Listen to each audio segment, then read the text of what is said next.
Halo, assalamualaikum warahmatullahi wabarakatuh, teman-teman. Pada kesempatan ini saya akan mereaction ini dirty vote ya. Kalau di bahasa Indonesia kan dia adalah suara kotor, yang dimana video ini cukup viral dan banyak sekali youtuber-youtuber lain itu yang mereaction karena video ini yang bermuatan adalah membongkar indikasi kekejaman dari rezim yang dimana pemilu ini adalah bagian dari set yang sudah disiapkan dari jauh-jauh hari. Itu menurut dari video ini. Dan di video ini juga membongkar beberapa fakta persiapan Pilpres 2024 ini, yang dimana para petinggi yang punya posisi-posisi tertentu yang itu cukup penting ini adalah bagian dari set menuju 2024 yang sudah dipersiapkan oleh jauh hari.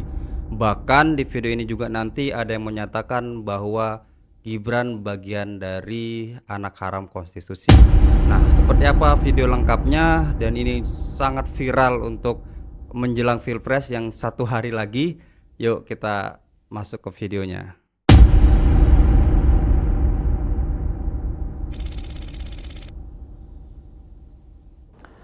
Jika Anda nonton film ini, saya punya pesan sederhana.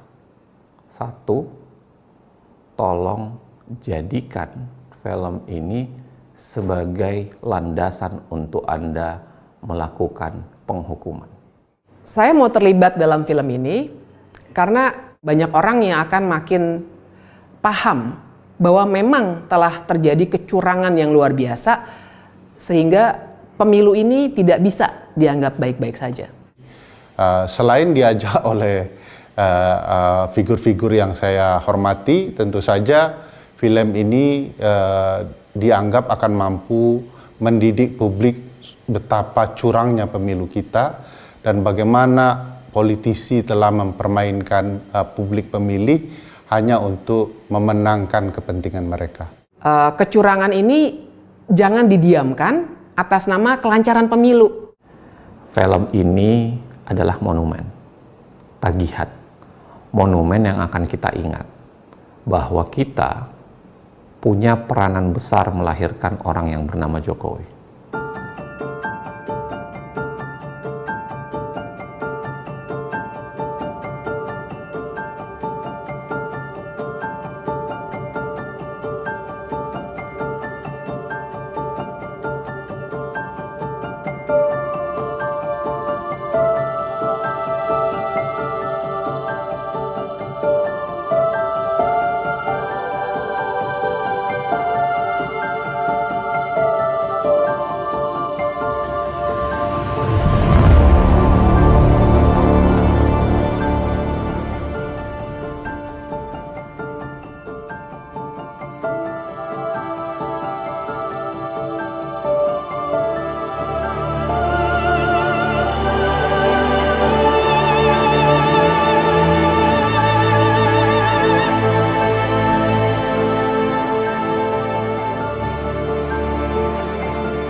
Gibran ini belum, feeling politiknya kok belum,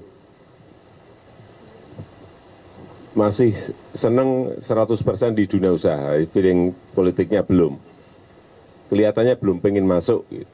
Kaisang apalagi masih seneng-senengnya buka sini, buka sini, buka sini. Yang saya lihat malah feeling politik sudah mulai masuk tuh Bobi. Pertama umur, yang kedua baru 2 tahun aja jadi wali kota. Yang logis saja lah. Kami Prabowo Subianto dan Gibran Rakabuming Raka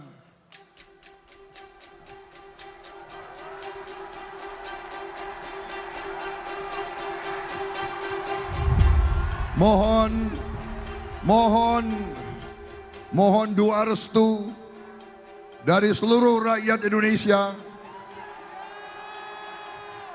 mengucapkan terima kasih kepada pendukung-pendukung dan pengusung-pengusung kami semuanya.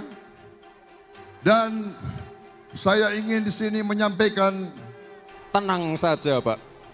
Saya sudah ada di sini. Ya, orang tua itu hanya untuk tugasnya mendoakan dan merestui. Jangan terlalu mencampuri urusan yang sudah diputuskan. Bapak setuju nggak kalau Gibran maju? Anak-anak kita. Yang paling penting, presiden itu boleh loh kampanye. Presiden itu boleh loh memihak. Ibu negara Iriana Jokowi mengacungkan 2 jari mengindikasikan keberpihakan kepada pasangan calon presiden dan calon wakil presiden nomor urut 2 Prabowo Gibran. Tahu dalamnya partai seperti apa saya tahu. Partai-partai seperti apa saya tahu. Ingin mereka menuju kemana saya juga ngerti. Informasi yang saya terima komplit. Dari intelijen saya ada BIN. Dari intelijen di Polri ada BIK. Dari intelijen di TNI saya punya BAIS. Dan informasi-informasi di luar itu. Angka, data, survei, semuanya ada. Saya pegang semua, dan itu hanya miliknya Presiden.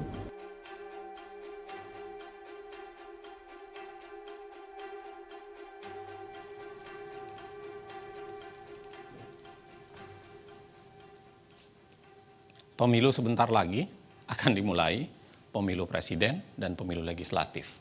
Khusus pemilu presiden, pertanyaan paling menariknya untuk tahun 2024 adalah apakah pemilu 2024 presiden akan 1 putaran. Kalau kita lihat angka yang ada menunjukkan bahwa memang pasangan 02 yang di situ ada anak presiden sedang memimpin. Dan itu barangkali yang membuat mereka sangat getol untuk berkata mereka mau 1 putaran. Dan hampir semua survei mengatakan bahwa kita akan 1 putaran.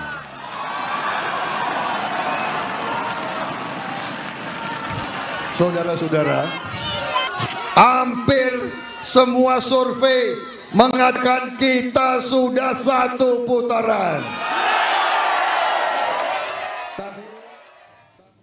Kembali pertanyaannya soal mengapa 1 putaran? 2 putaran itu membuat resiko kekalahan bagi orang yang sedang memimpin itu menjadi besar. Sebenarnya, secara ilmu politik dan hukum ketatanegaraan, kita bisa bicara bahwa pertarungan pemilu itu seringkali melahirkan dikotomi antara pro status quo dan pro perubahan. Antara orang yang jualannya adalah melanjutkan yang terdahulu dengan orang yang jualannya adalah ingin melakukan perubahan atau perbaikan secara mendasar. Dikotomi ini bukan khas Indonesia, bisa terjadi di berbagai belahan negara, bahkan dalam tingkat yang lebih lokal pernah terjadi dalam konteks Pilkada DKI Jakarta.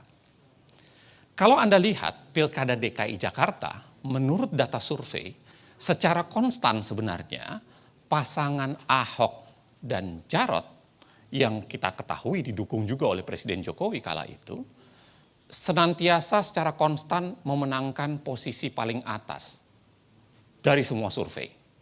Kalau kita lihat hasil putaran pertama, memang Ahok dan Jarot itu memenangkan. Memimpin paling atas diikuti oleh Anies dan Sandiaga, serta kemudian Agus dan Silviana. Tetapi yang terjadi adalah putaran kedua, keadaan tersebut berbalik. Mengapa berbalik? Karena bersatunya kekuatan pengkritik atau bersatunya kekuatan yang melawan orang yang paling teratas itu, Anies dan AHY seakan-akan memiliki angka penjumlahan antara jumlah suara Anies dan AHY pada saat itu. Itu sebabnya kemudian pasangan lagi-lagi yang didukung oleh Presiden Jokowi, yaitu Ahok dan Jarot, harus kalah. Ada lagi yang harus Anda ingat bahwa ada yang namanya gerakan 4 jari. gerakan 4 jari itu seakan-akan menjadi tawaran.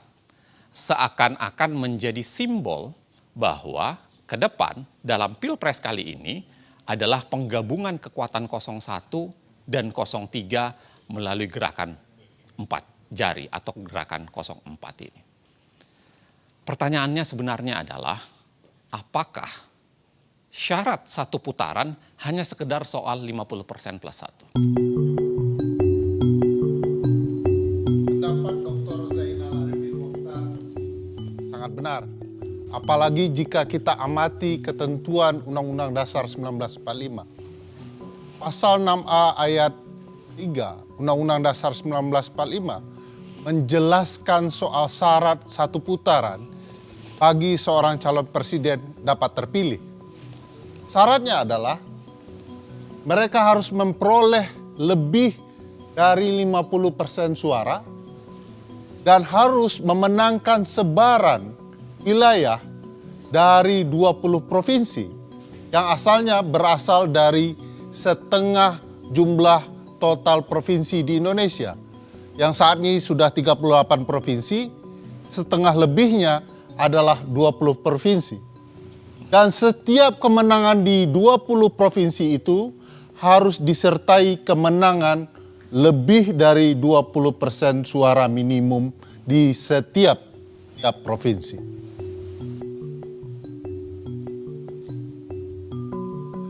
Jika kita amati, kemenangan satu putaran yang pernah terjadi dalam sejarah pemilu kita pasca reformasi, di mana pemilu presiden 2009 memperlihatkan kemenangan Presiden Susilo Bambang Yudhoyono.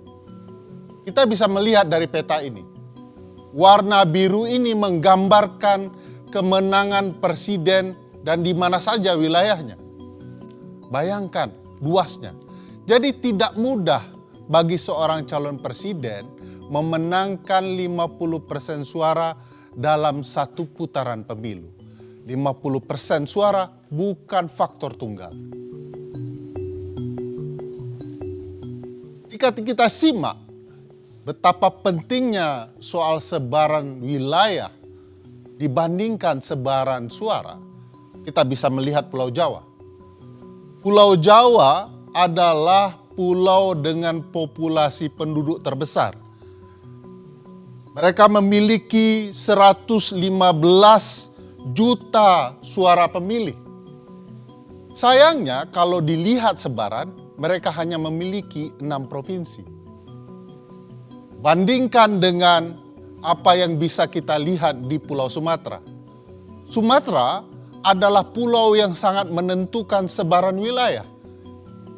Memiliki 10 provinsi dan sangat menentukan sebaran wilayah tersebut.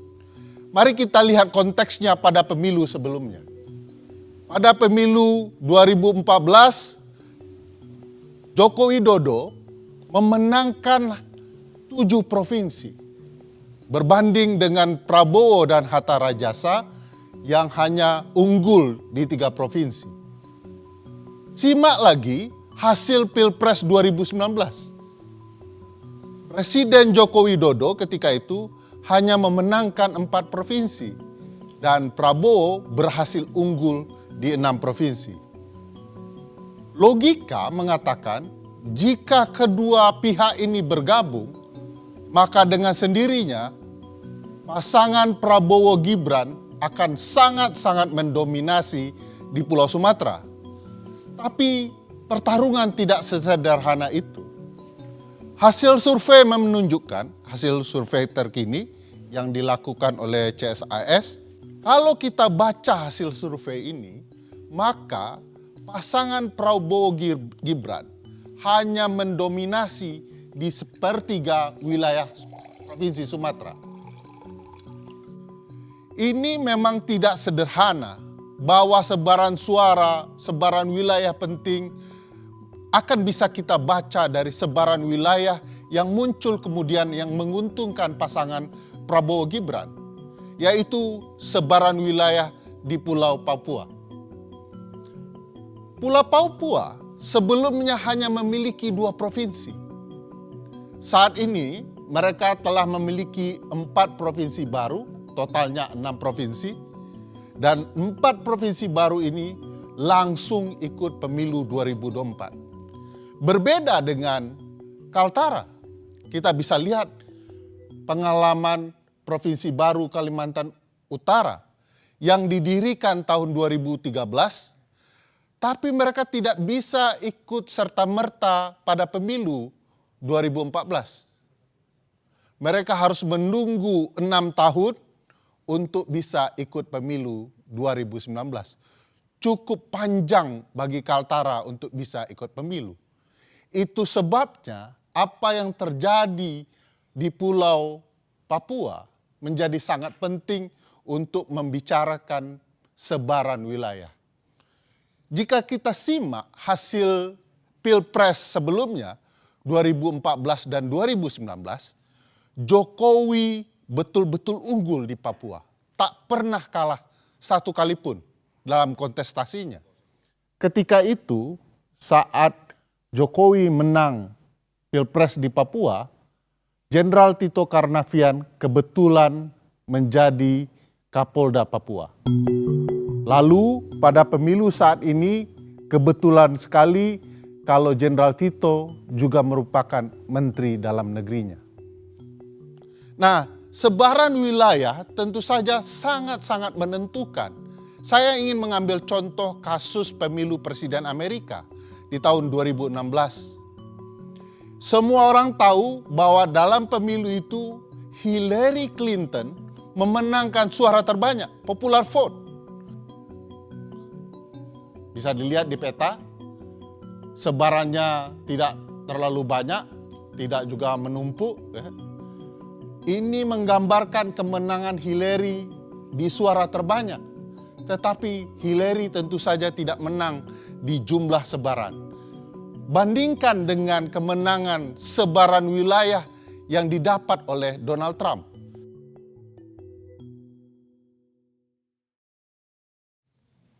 Bang Bro, sudah dari tadi? Siap, alhamdulillah Bang. Sehat Bang.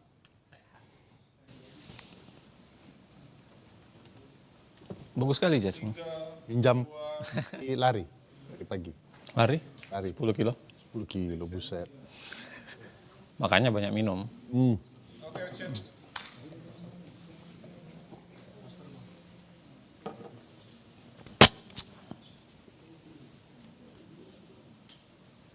Tadi kita bicara soal betapa pentingnya sebaran wilayah.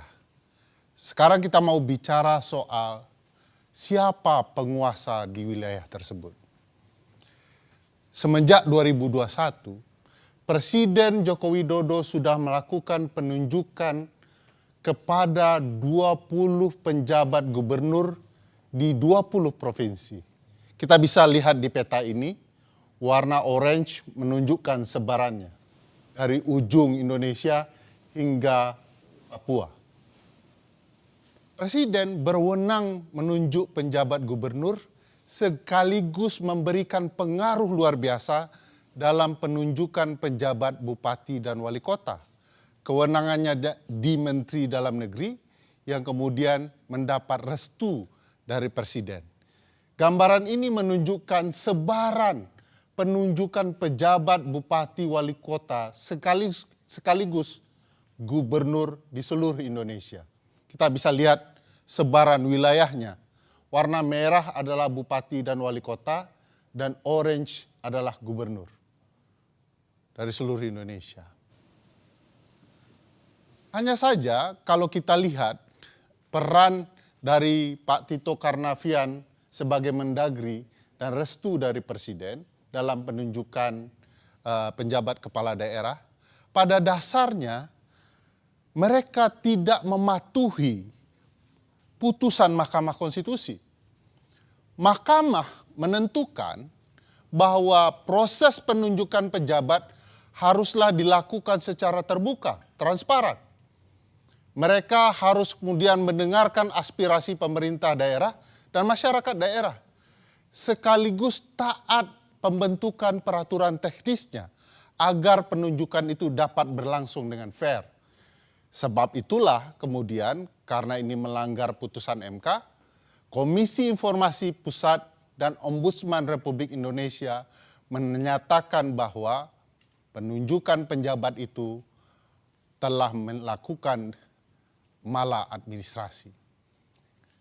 Seluruh wilayah ini yang terdapat penjabat bupati, wali kota, dan gubernur, kalau kita lihat jumlah daftar pemilih tetapnya adalah sebesar 140 juta suara, yang ekuivalen dengan 50% lebih suara pemilih. Peran penjabat gubernur tentu saja sangat berpengaruh, dan siapa saja mereka. Kalau kita perhatikan orang yang ditunjuk oleh presiden dan menteri dalam negeri, kita bisa lihat misalnya penjabat gubernur Jawa Barat, B. Mahmudin. Beliau ini pernah menduduki jabatan sebagai Kepala Biro Kesekretariatan Presiden di 2016 dan kemudian menjadi Deputi Kesekretariatan Presiden di 2021. Lain hal dengan penjabat gubernur Jakarta, sebuah wilayah yang sangat penting, Bapak Heru Budi Hartono merupakan Kepala Kesekretariatan Presiden di 2017. Orang yang sering dibicarakan di berbagai media akhir-akhir ini. Kita juga bisa lihat penjabat gubernur Jawa Tengah, Bapak Nana Sujana, kalau kita telusuri, beliau pernah menjadi Kapolresta Surakarta di tahun 2010 ketika Presiden Joko Widodo masih merupakan wali kota Solo. Ada peristiwa unik misalnya dalam penunjukan penjabat gubernur Aceh, Ahmad Marzuki. Beliau berdinas di kemiliteran, lalu ditarik ke Kementerian Dalam Negeri.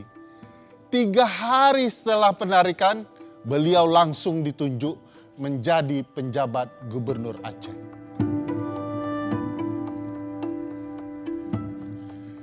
Berbagai hal bisa kita lihat antara relasi penunjukan dan berbagai peristiwa ketidaknetralan penjabat gubernur atau pejabat lain di dalam pemilu. Saya mau ambil contoh kasus PJ Gubernur di Kalimantan Barat. Tapi jangan lupa pilih presiden yang memihak kepada pembangunan IKN. Ya, kalau IKN dibangun, pasti Kalimantan Barat ini maju. Ya, saya sudah menerima perencanaan IKN itu. Kalbar ini nanti maju, Bu. Sudah ada ring road yang saya lihat. Kalau presidennya jadi, ring road kita sehingga kita tidak macet. Dan banyak lagi yang dibangun untuk Kalbar, untuk mendukung ibu kota negara Nusantara. Lain dengan penjabat gubernur Kalimantan Barat, apa yang terjadi dengan penjabat gubernur Bali misalnya, kita bisa melihat bahwa penjabat gubernur melakukan perintah tindakan untuk mencabut berbagai spanduk, baliho, dan poster dari partai tertentu, bahkan calon presiden seperti Ganjar Pranowo. Sikap-sikap tidak netral itu juga terjadi di penjabat bupati dan wali kota. Saya ambil contoh apa yang terjadi dengan penjabat bupati Muna Barat. Video ini bisa menjelaskannya. Ini jauh-jauh dari Jakarta hadir langsung di pertemuan kita hari ini. Ya, ini namanya Pak Laude Umar Bonte. Beliau calon anggota DPD RI, ya. Ingat masyarakat saya, calon anggota DPD RI, dan beliau adalah salah satu tokoh pemuda kita, orang Muna yang ada di Jakarta. Dan beliau juga sebagai ketua relawan Ganjar, pro Ganjar. Ingat, pro Ganjar. Hal yang sama mungkin bisa juga menjelaskan betapa tidak netralnya penjabat gubernur dalam berbagai hal. Misalnya contoh yang menarik apa yang terjadi di Sorong, Papua Barat. Penjabat Bupati Sorong, Yan Piet Moso, menandatangani fakta integritas dengan kepala Badan Intelijen Daerah. Kesepakatan dalam fakta itu adalah bagaimana dia harus memenangkan calon Presiden Ganjar Pranowo sebesar 60%. Angka yang tidak main-main. Sebenarnya begini, sebenarnya kenapa wewenang kepala daerah itu potensial? Karena lagi-lagi penyalahgunaan terhadap wewenang kepala daerah, khususnya yang PJ itu menjadi sangat mungkin menjadi faktor untuk memenangkan pemilu, khususnya untuk sebaran wilayah. Kalau kita lihat sebenarnya apa saja sih wewenang kepala daerah yang potensial disalahgunakan itu? Yang pertama dan yang paling penting tentu saja adalah soal mobilisasi birokrasi. Yang kedua, bicara soal izin lokasi kampanye, karena kemudian sangat mungkin dipikirkan mana yang boleh berkampanye dan tidak. Dan yang ketiga adalah khususnya memberikan sanksi atau membiarkan kepala daerah yang tidak netral itu tetap menjabat. Kepala desa maksudnya. Kita bisa lihat bagaimana Bobi sebagai seorang kepala daerah di Medan itu menunjukkan sikap yang sebenarnya tidak netral. Dan kemudian sangat mungkin diterjemahkan itu adalah bagian dari upaya memobilisasi birokrasi. Pada saat yang sama, kita juga kita bisa lihat problem dari izin lokasi. Dari potongan ini terlihat ada 6 kampanye Anies yang izinnya mendadak dicabut oleh Pemda. Ribuan kepala desa memadati arena GBK pada Minggu 19 November 2023. Dilansir dari tribunnews.com, ribuan kepala desa tersebut akan mendeklarasikan dukungan kepada pasangan Prabowo Gibran. Masa yang hadir di GBK tergabung dalam organisasi Desa Bersatu. Bapak Prabowo dan Mas Gibran yang sedikit mau merespon. Buat kami tidak terlalu peduli dengan janji-janji calon presiden. Kami lebih peduli pada siapa yang mau peduli dengan desa. Jadi gitu kira-kira teman-teman, saya ucapkan banyak terima kasih. Kita akan lihat nanti apa yang akan disampaikan Mas Gibran. Mudah-mudahan Bapak Prabowo juga hadir, dan saya lihat bapak-bapak petinggi-petinggi kita juga banyak yang hadir nih. Nanti mereka memberikan tanggapan. Saya pikir demikian teman-teman semua. Masih soalan daerah, apa yang Anda baru saksikan itu adalah kasus deklarasi Desa Bersatu di GBK. Memang dalam kasus deklarasi Desa Bersatu awalnya ada perdebatan soal apakah itu ditujukan untuk dukungan terhadap paslon tertentu atau tidak. Tetapi pada dasarnya kalau kita lihat mengapa deklarasi Desa Bersatu itu menjadi sangat seksi di mata publik, sebenarnya karena magnitudenya tidak sederhana. Walaupun hanya ada 8 asosiasi desa di situ, tetapi kalau kita jumlah 8 asosiasi desa itu pada dasarnya itu meliputi sekitar 81 juta suara dari jumlah DPT yang ada di Republik ini. Artinya kurang lebih adalah 1/3 dari jumlah DPT yang ada. Nilai dan menetapkan telah terjadi dugaan pelanggaran terhadap pelaksanaan kegiatan tersebut. Upaya tersebut direncanakan untuk deklarasi terhadap salah satu pasangan calon presiden dan wakil presiden. Akan tetapi mendekati hari H, berdasarkan pertimbangan dan koordinasi, acara tersebut dikembalikan pada konsep semula, yaitu silaturahmi nasional, sehingga tidak ada acara deklarasi. Walaupun pada pelaksanaannya masih saja terdapat di antaranya name-tag dan narasi dari MC yang bersifat deklarasi atau keberpihakan. Lagi-lagi, desa adalah wilayah pertarungan. Tetapi kemudian apa yang dinyatakan oleh Bawaslu sebenarnya sudah mengklarifikasi pada dasarnya bahwa apa yang dilakukan di kasus deklarasi Desa Bersatu itu adalah sebuah pelanggaran. Nah, menjadi menarik, apa sebenarnya wewenang kepala desa yang potensial disalahgunakan terkait dengan pemilu sehingga magnitud 81 juta tadi itu paling tidak dari 8 asosiasi desa itu menjadi penting untuk dikuasai. Setidaknya ada 4. Ada 4 wewenang kepala desa yang sangat potensial disalahgunakan terkait pemilu. Mulai dari 1 data pemilih, karena berkaitan dengan data pemilih. Yang kedua berkaitan dengan penggunaan dana desa. Kita ketahui dana desa jumlahnya menjadi wah belakangan ini. Yang ketiga berkaitan dengan data penerimaan Bansos, PKH, BLT, khususnya siapa yang berhak menerima Bansos, PKH, BLT, dan lain-lain sebagainya. Dan yang terakhir adalah wewenang terhadap alokasi Bansos dan lain-lain tersebut.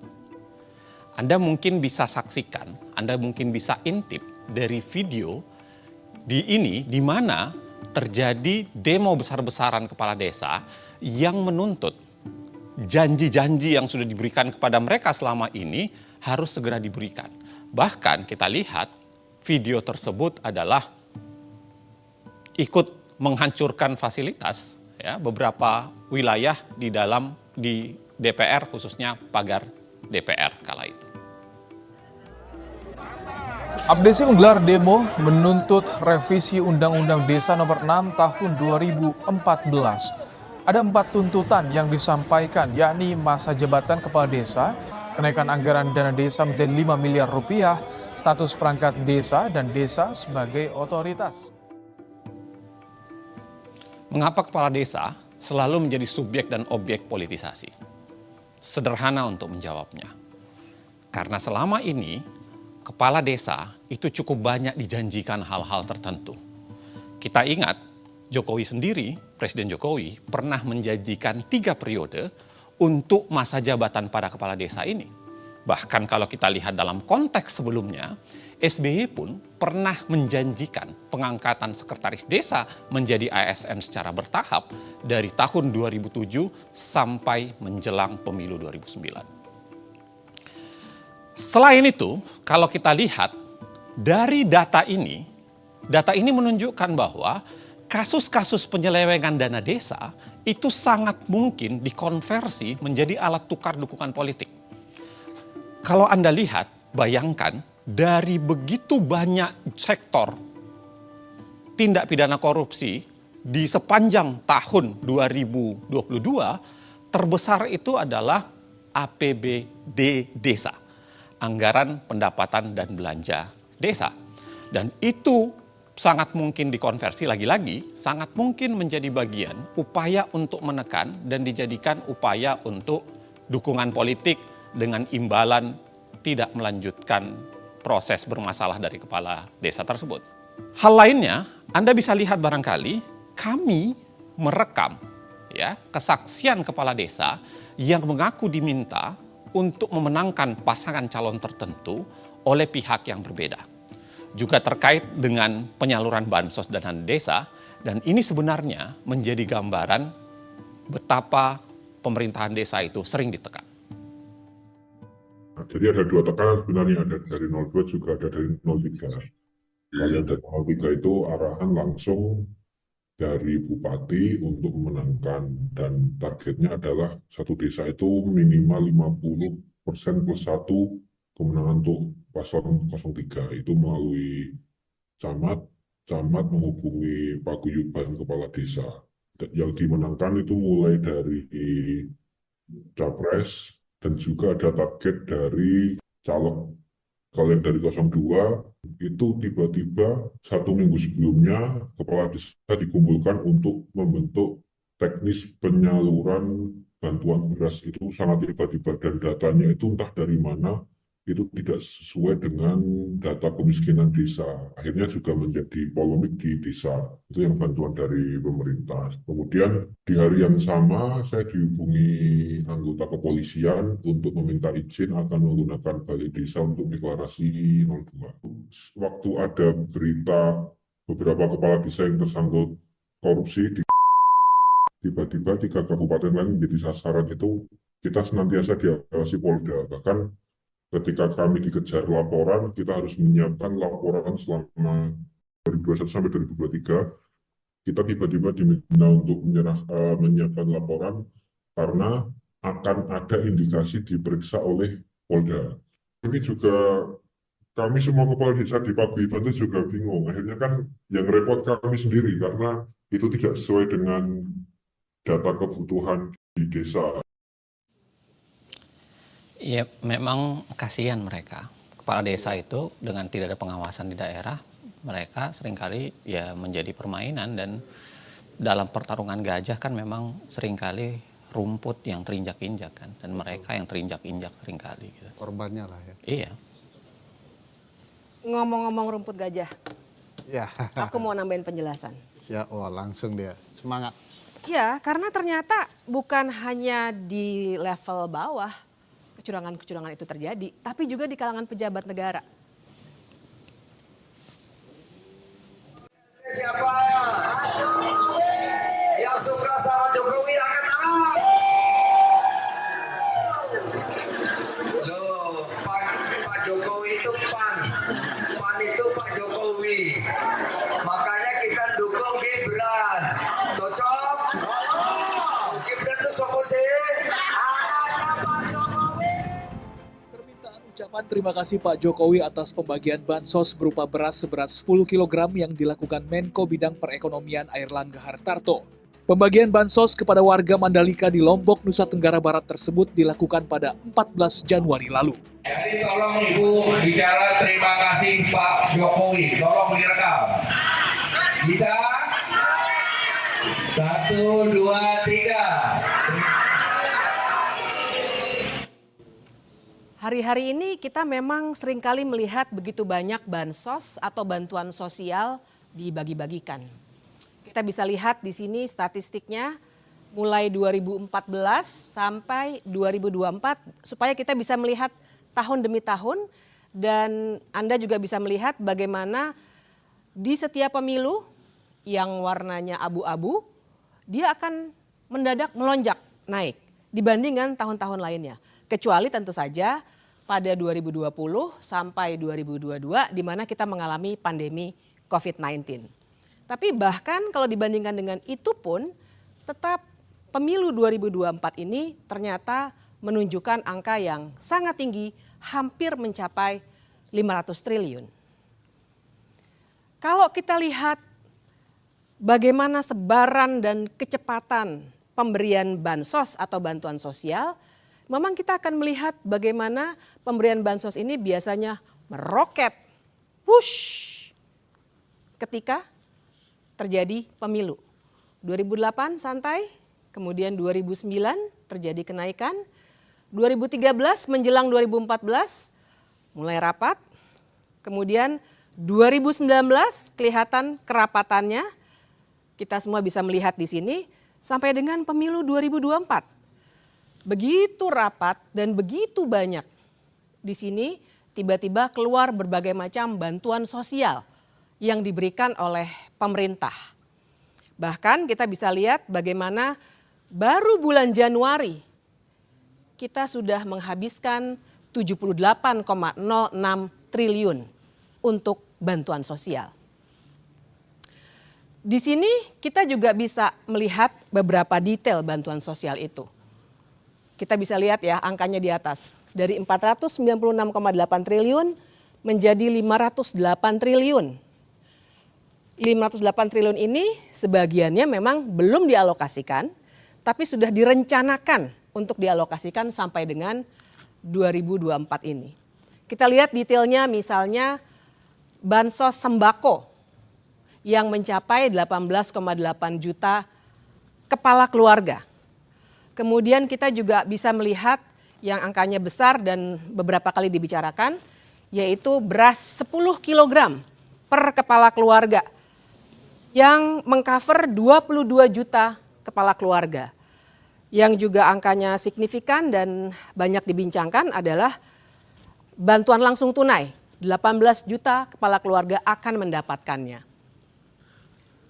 Di sini kita lagi-lagi bisa melihat bagaimana bantuan sosial ini meroket menjelang pemilu, ya, dan kita bisa melihat bagaimana kemudian bansos ini dipergunakan secara berlebih-lebihan dan melebihi apa yang dilakukan pada saat pandemi COVID-19. Tidak hanya bantuan sosial, pemerintah juga mengeluarkan kebijakan populis lainnya. Misalnya gaji PNS, TNI, dan Polri termasuk PPPK yang naik 8% pada 2024. Selain itu juga ada kenaikan gaji pensiunan PNS yang naik 12% di 2024. Kita jadi bisa bertanya-tanya apakah memang itu upaya-upaya itu adalah cara untuk menaikkan kesejahteraan atau memang hanya populisme belaka? Karena ternyata kenaikan upah buruh hanya naik 3,2 sampai 4,4%.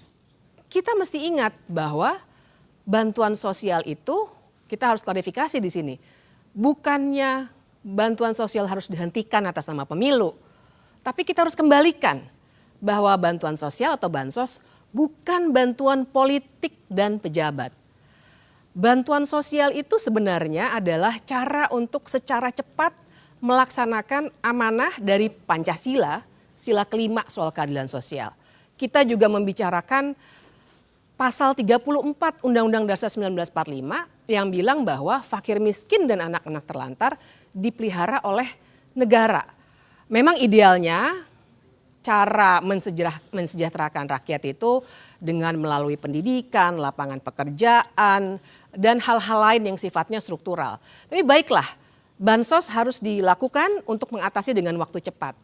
Tapi soalnya adalah kalau itu adalah fasilitas negara, kan seharusnya pemberiannya juga dilakukan sesuai dengan struktur kenegaraan kita.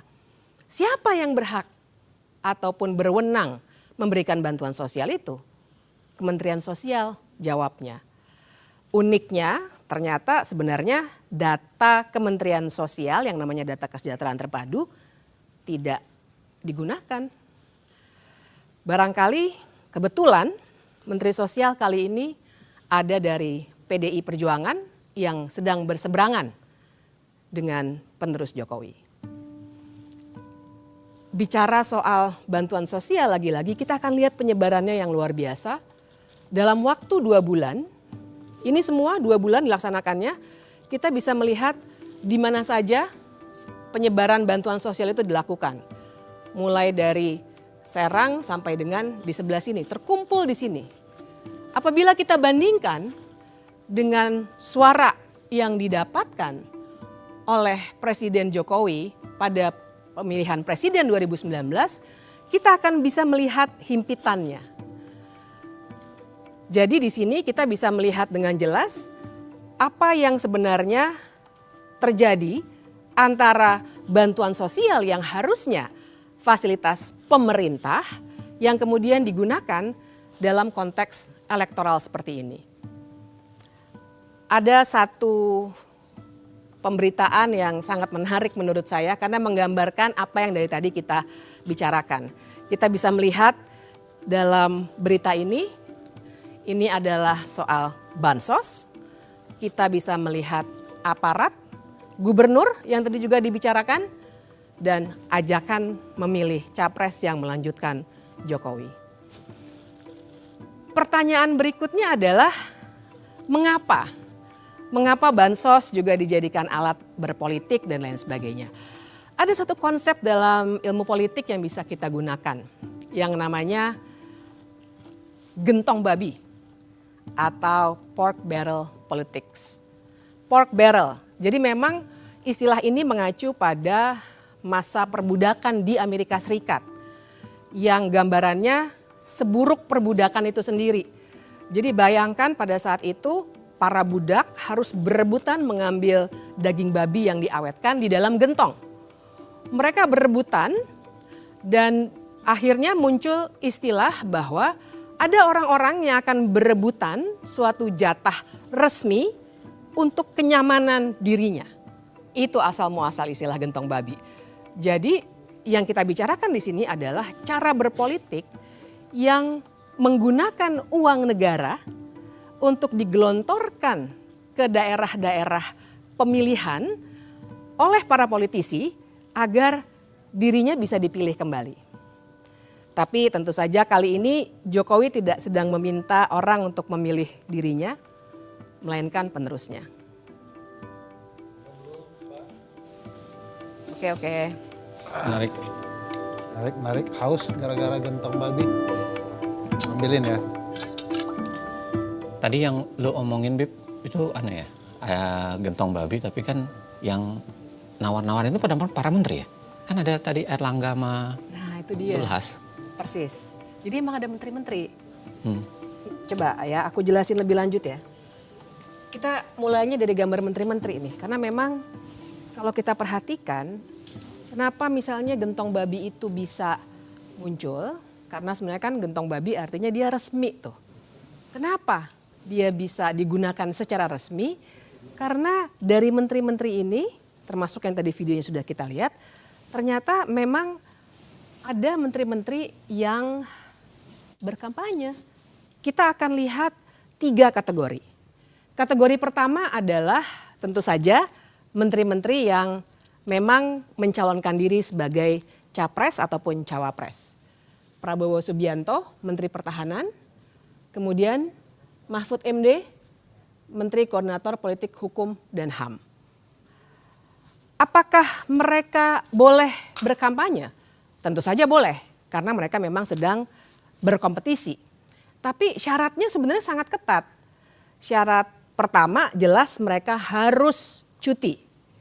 Dan ini yang kita tidak pernah dapatkan informasinya sampai sekarang. Dan syarat yang kedua adalah mereka tidak boleh menggunakan fasilitas negara. Sama sekali tidak boleh. Kita lihat kenyataannya seperti apa. Karena ternyata misalnya ada berita ini. Di mana ternyata ada fasilitas negara yang dipergunakan untuk berkampanye. Atau bisa juga kita lihat misalnya bagaimana lagi-lagi fasilitas negara berupa pesawat dari TNI Angkatan Udara dipergunakan untuk berkampanye. Kita lihat di sini beberapa hashtag yang juga memperlihatkan bahwa ini adalah aktivitas kampanye, bukan aktivitas kementerian. Satu lagi, misalnya ini yang juga membuat heboh waktu itu ketika akun X Kementerian Pertahanan resmi memberikan tanda pagar yang sebenarnya tujuannya adalah kampanye. Dan waktu itu sebenarnya beberapa kawan masyarakat sipil melaporkan penggunaan fasilitas negara ini, namun ternyata tidak bisa dilanjutkan. Kategori kedua sudah mulai ditampakkan juga di sini. Kategori kedua adalah para menteri yang masuk dalam tim kampanye. Ada beberapa nama yang terlihat, 4 dan 3 di sini. Pertanyaannya adalah apakah mereka boleh berkampanye? Sebagai tim kampanye tentu saja, itulah gunanya mereka masuk dalam tim. Tapi sekali lagi syaratnya juga ketat. Pertama, kita harus melihat apakah mereka cuti di luar tanggungan atau tidak. Dan yang kedua, lagi-lagi tidak boleh menggunakan fasilitas negara. Sekarang kita lihat bagaimana Wakil Menteri Agraria dengan jelas memperlihatkan dukungannya. Bahkan yang paling bisa kita tekankan adalah ketika itu ia sedang membagikan sertifikat kepada warga yang merupakan bagian dari wewenangnya sebagai wakil menteri. Tapi ternyata yang disapa adalah salah satu paslon. Kita juga bisa lihat kalau soal maghrib video ini. Baca Al-Fatihah waladolin. Ada yang diam sekarang Pak. Ada yang diam sekarang. Saking cintanya sama Pak Prabowo itu. Ya kan? Itu kalau tahiyatul akhir Pak Yai kan gini Pak Yai. Tahiyatul akhir kan gini. Sekarang banyak gini Pak. Banyak gini. Ini sebenarnya tidak terlalu lucu ya, tapi yang kita harus perhatikan di sini backdropnya. Kementerian Perdagangan. Pertanyaannya pada saat itu, apakah dia sedang berada dalam kapasitasnya sebagai Menteri Perdagangan atau sebagai tim kampanye? Tidak pernah ada penjelasan, tapi video tadi sudah sangat menunjukkan kepada kita. Kita lihat yang berikutnya. Ini juga salah satu wakil menteri. Lagi-lagi kita perhatikan bagaimana ia sedang berkampanye. Pertanyaannya adalah apakah saat itu ia sedang cuti dari tugas-tugasnya sebagai wakil menteri. Kategori ketiga adalah menteri-menteri yang diduga melakukan kampanye terselubung. Sekarang kita lihat di sini sudah rata terisi. Mengapa kita bisa sebut mereka melakukan kampanye terselubung? Karena mereka tidak terdaftar dalam tim kampanye resmi yang didaftarkan pada KPU. Prabowo Gibran. Tengah. Prabowo Gibran. Sebelah sini. Prabowo Gibran. Baik. Sebelah sini. Di sini bisa kita lihat ajakan yang sangat nyata dari salah seorang menteri yang tidak terdaftar dalam tim kampanye dan juga sepanjang yang publik bisa ketahui tentu saja tidak terdaftar sebagai menteri yang sedang melakukan cuti. Begitu juga di sini, Menteri Erick Thohir tidak mundur dan juga tidak dalam konteks cuti, dan kita lihat jelas dari backdrop acara ini, ia sedang melakukan pelaksanaan kampanye. Berikutnya, barangkali di sini Yasona Laoly dan Menteri Tri Risma hari ini sedang diajak menjadi peserta yang boleh saja menurut konteks Undang-Undang Pemilu kita, tapi persoalannya apakah mereka sedang cuti atau tidak? Tidak pernah ada informasi yang cukup. Satu lagi kita bisa lihat juga sebuah dukungan terbuka, kita bisa lihat lagi dari backdropnya dari salah seorang menteri, dan pertanyaannya sama, apakah ia sedang melaksanakan kampanye yang nampak seperti itu? Kalaupun ia ikut serta, apakah dia cuti atau tidak? Tidak ada informasi, dan lagi-lagi kalau kita lihat daftarnya, ia tidak terdaftar dalam tim kampanye paslon yang didukung. Jadi ini dari saya sampaikan. Jadi saya sampaikan simpulan saya, saudara-saudara sekalian sebangsa tanah air. Kita pilih orang yang tepat menjadi Presiden Republik Indonesia. Tanggal 14 yang tepat. Saya pribadi memilih Pak Prabowo, alasan yang sangat sederhana, berkelanjutan. Dan dia punya spirit NKRI yang bagus dan dia membuktikan keberhasilan dia yang lalu. Itu tidak dapat diungkiri. Itu dari saya, pesan dari saya sekali lagi Luhut Binsar Panjaitan, pilih Prabowo karena menurut saya dia pilihan terbaik untuk presiden pada saat ini. Dan itu akan membawa kemajuan ke Indonesia dan membawa keberlanjutan Indonesia. Dan terakhir, setelah tanggal 14 kita sudah coblos, kita damai lagi, guyup lagi. Jangan lagi datang dengan kata-kata yang tidak bagus. Kita harus berdamai. Karena nanti 5 tahun lagi ada pesta demokrasi. Mari kita berpesta demokrasi dengan baik, dengan santun, supaya Indonesia ini menjadi bagus. Tidak ada yang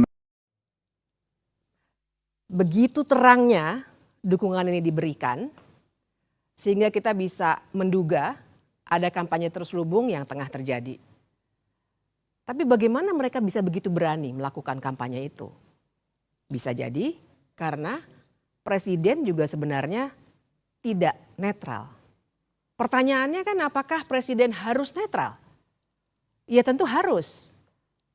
Dia harus netral dalam perilakunya. Dia boleh mendukung sebagai makhluk politik, tentu saja presiden makhluk politik. Dia pasti punya keberpihakan. Tapi silakan simpan saja keberpihakan itu di kepalanya sampai nanti dia mencoblos di TPS. Tapi berkampanye beda dengan netral. Kalau pertanyaannya kemudian apakah presiden boleh berkampanye? Kita tentu saja harus berpegang pada Undang-Undang Pemilu, Undang-Undang 7 2017. Dikatakan di situ memang presiden boleh berkampanye, tapi kita harus membaca undang-undang secara utuh dan lengkap. Tidak bisa hanya melihat satu ayat saja dan satu pasal yang menyatakan kebolehan ini. Kita harus lihat lengkap bahwa ternyata kebolehan berkampanye ini sepanjang sang presiden diikutsertakan dalam kampanye.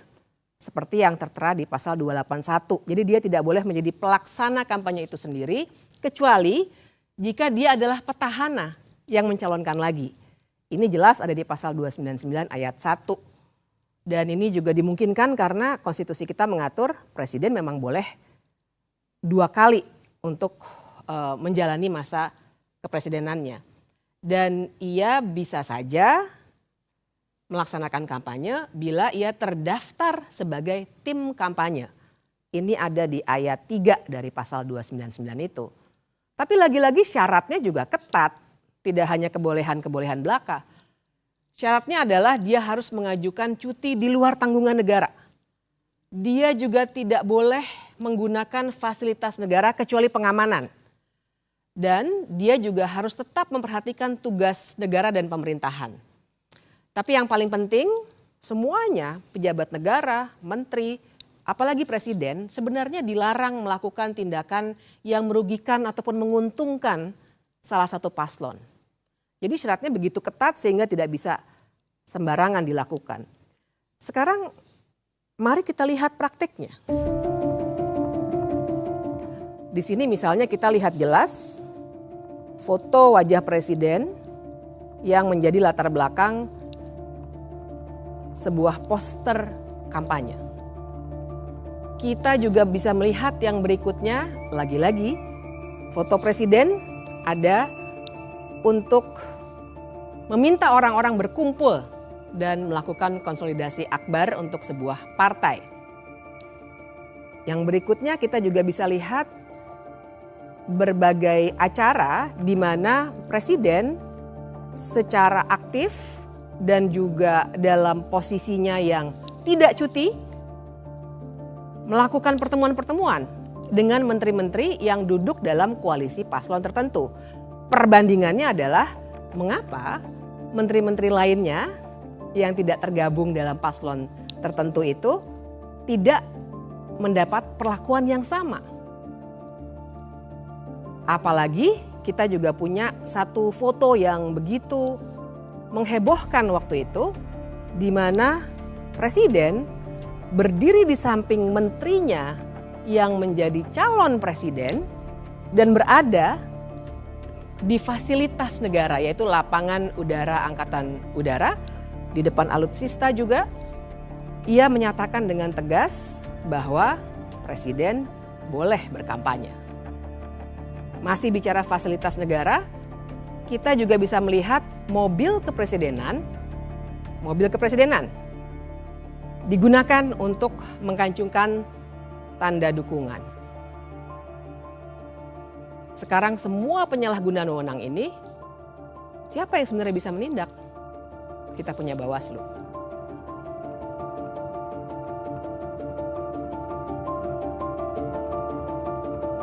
Saya ingin bercerita permasalahan tadi dengan menuturkan soal Bawaslu. Tentu saja segala kecurangan itu harus ditangani oleh Bawaslu.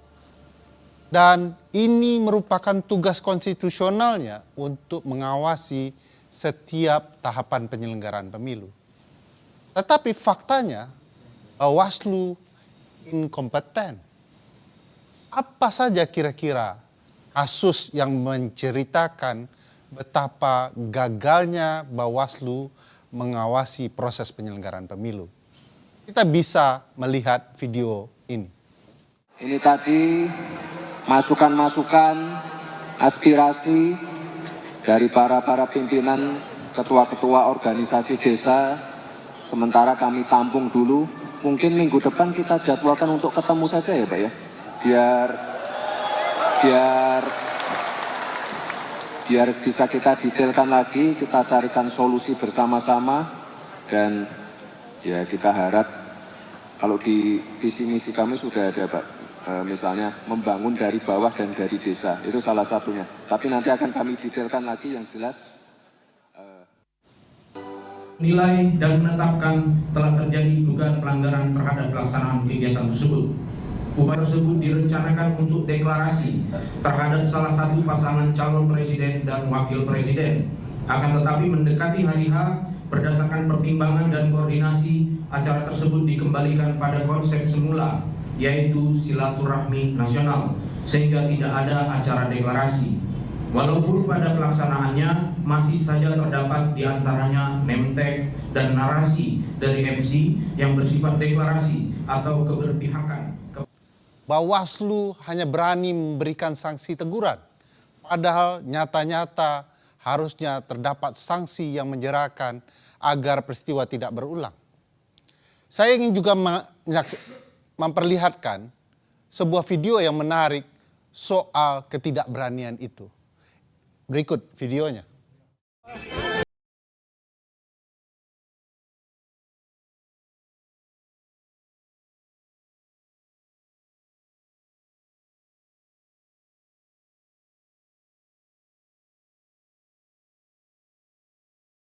Kasus ini menarik karena Bawaslu RI tidak berani menanganinya, menyerahkan penanganan dan prosesnya di Bawaslu DKI Jakarta.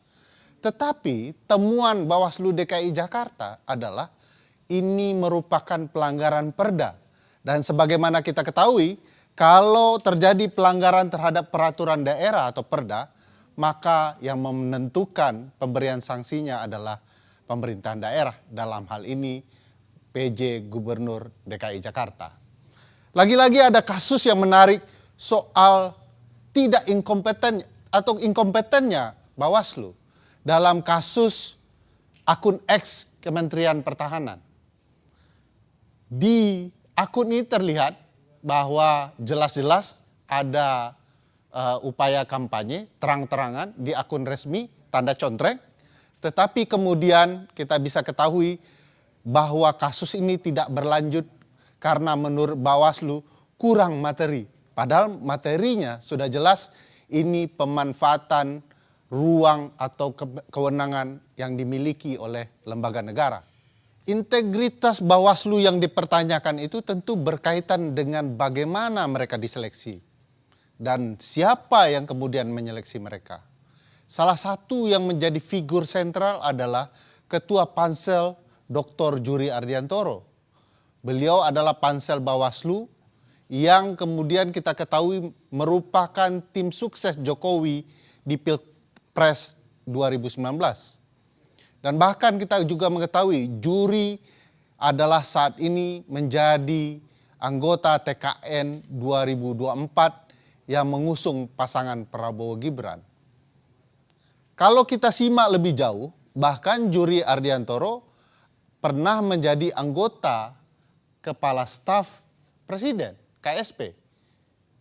Dan kita mengetahui relasi ini mempertegas hubungan Juri dan Jokowi. Kita bisa lihat Juri merupakan komisioner KPU 2012-2017 di mana Presiden Jokowi terpilih dalam pemilu Presiden 2014. Dan di tengah waktu dia kemudian ditunjuk menjadi Ketua KPU 2016-2017. Saya punya pengalaman menarik soal proses seleksi itu. Sebagai salah satu anggota di sebuah WhatsApp grup teman-teman kepemiluan, beredar screenshot dan berbagai foto-foto yang kemudian membangun kecurigaan bahwa proses seleksi Bawaslu sudah ditentukan jauh hari sebelum kelolosannya. Dalam grup itu beredar screenshot foto-foto yang memperlihatkan nama-nama anggota Bawaslu yang lolos. Nama-nama itu disandingkan dengan nama-nama partai dan kita lihat bahwa nama-nama yang sama kemudian terpilih menjadi anggota Bawaslu di 4 hari kemudian. Apakah ini sebuah ketidaksengajaan? Memang perlu penelusuran lebih jauh. Tetapi ini menarik memperlihatkan bagaimana proses pemilihan mereka ternyata ada keraguan di mata publik. Mereka diragukan integritasnya padahal semestinya sebagai penyelenggara pemilu mereka non-partisan. Disebut di dalam Undang-Undang Dasar mereka harus mandiri. Masalah yang terjadi di Bawaslu tidak sendirian. Sebagai penyelenggara pemilu, KPU juga memiliki masalah yang sama. Soal KPU saya ingin seseorang menjelaskan lebih jernih. Mungkin Dr. Uceng yang punya pengalaman soal ini bisa menuturkan.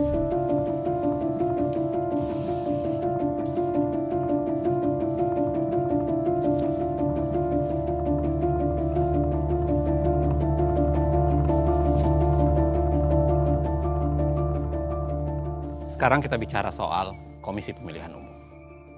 Secara konstitusional, Komisi Pemilihan Umum memiliki fungsi yang sangat luar biasa, khususnya untuk menyelenggarakan pemilihan umum di Republik ini. Dari sekian banyak fungsi KPU atau wewenang yang dimiliki oleh KPU, salah satu yang paling utama dalam kaitan dengan pemilu adalah menentukan siapa yang ikut pemilu.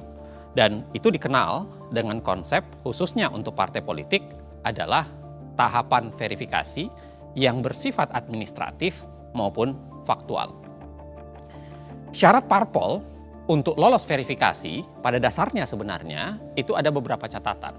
Yang pertama adalah harus 100% kepengurusan dan kantor di ibu kota provinsi, 75% kepengurusan di kabupaten kota, 50% kepengurusan di kecamatan, dan ini yang paling penting, ditambahkan adalah 30% keterwakilan perempuan.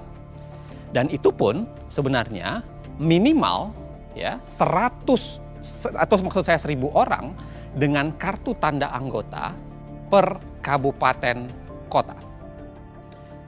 Mari kita periksa apakah syarat lolos verifikasi parpol ini dikerjakan KPU dengan baik. Kita kasih satu contoh, kasus Partai Gelora.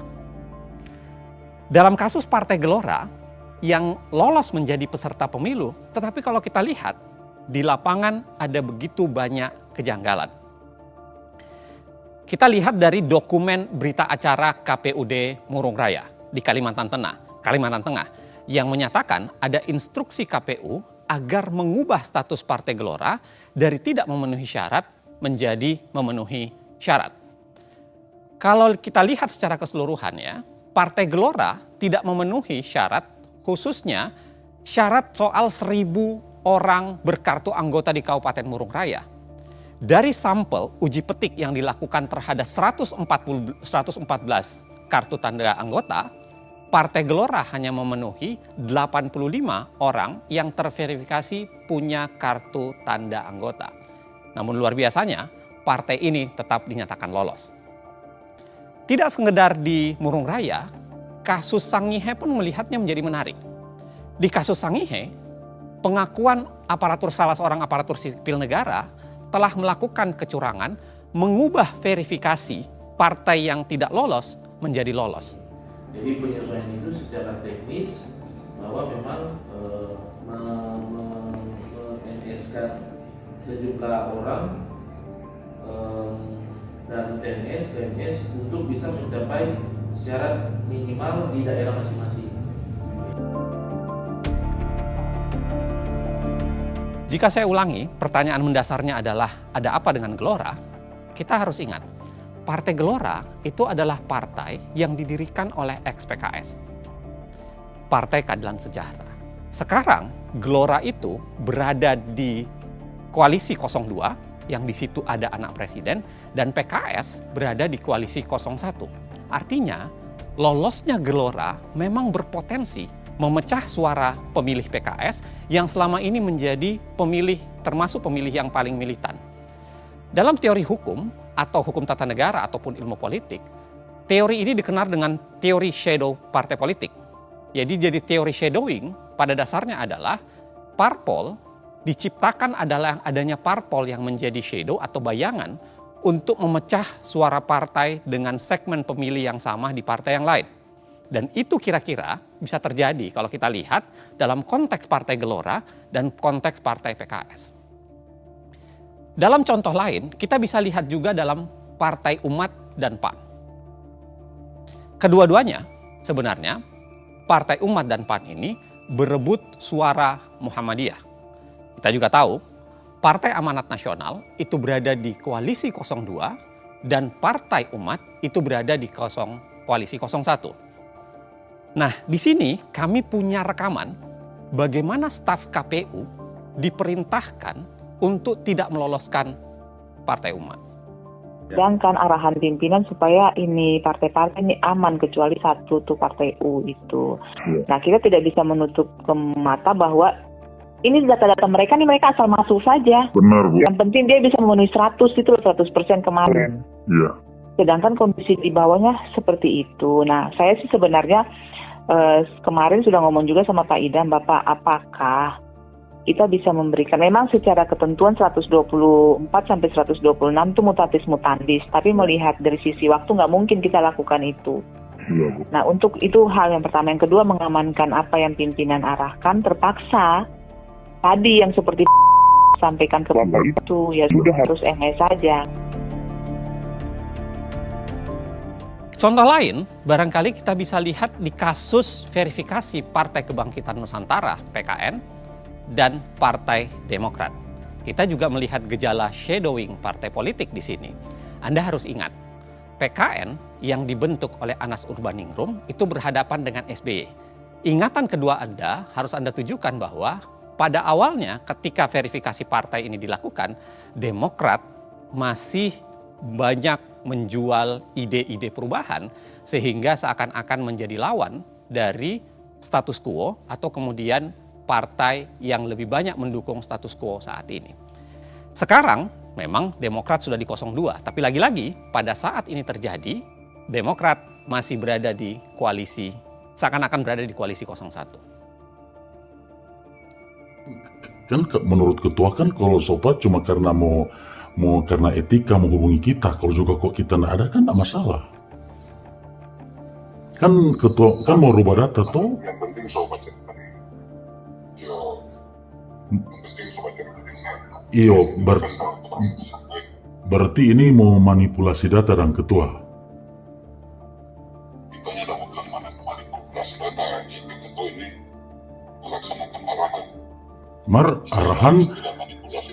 Arahan Mar kan memanipulasi data. PKN kan cuma 1 MS.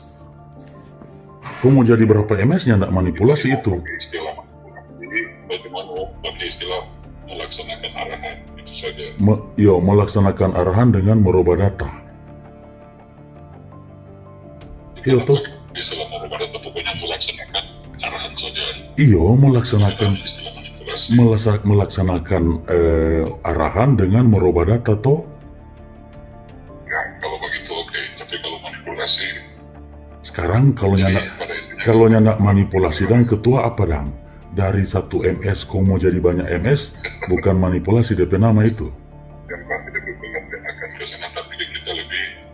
Ketua sarjana hukum.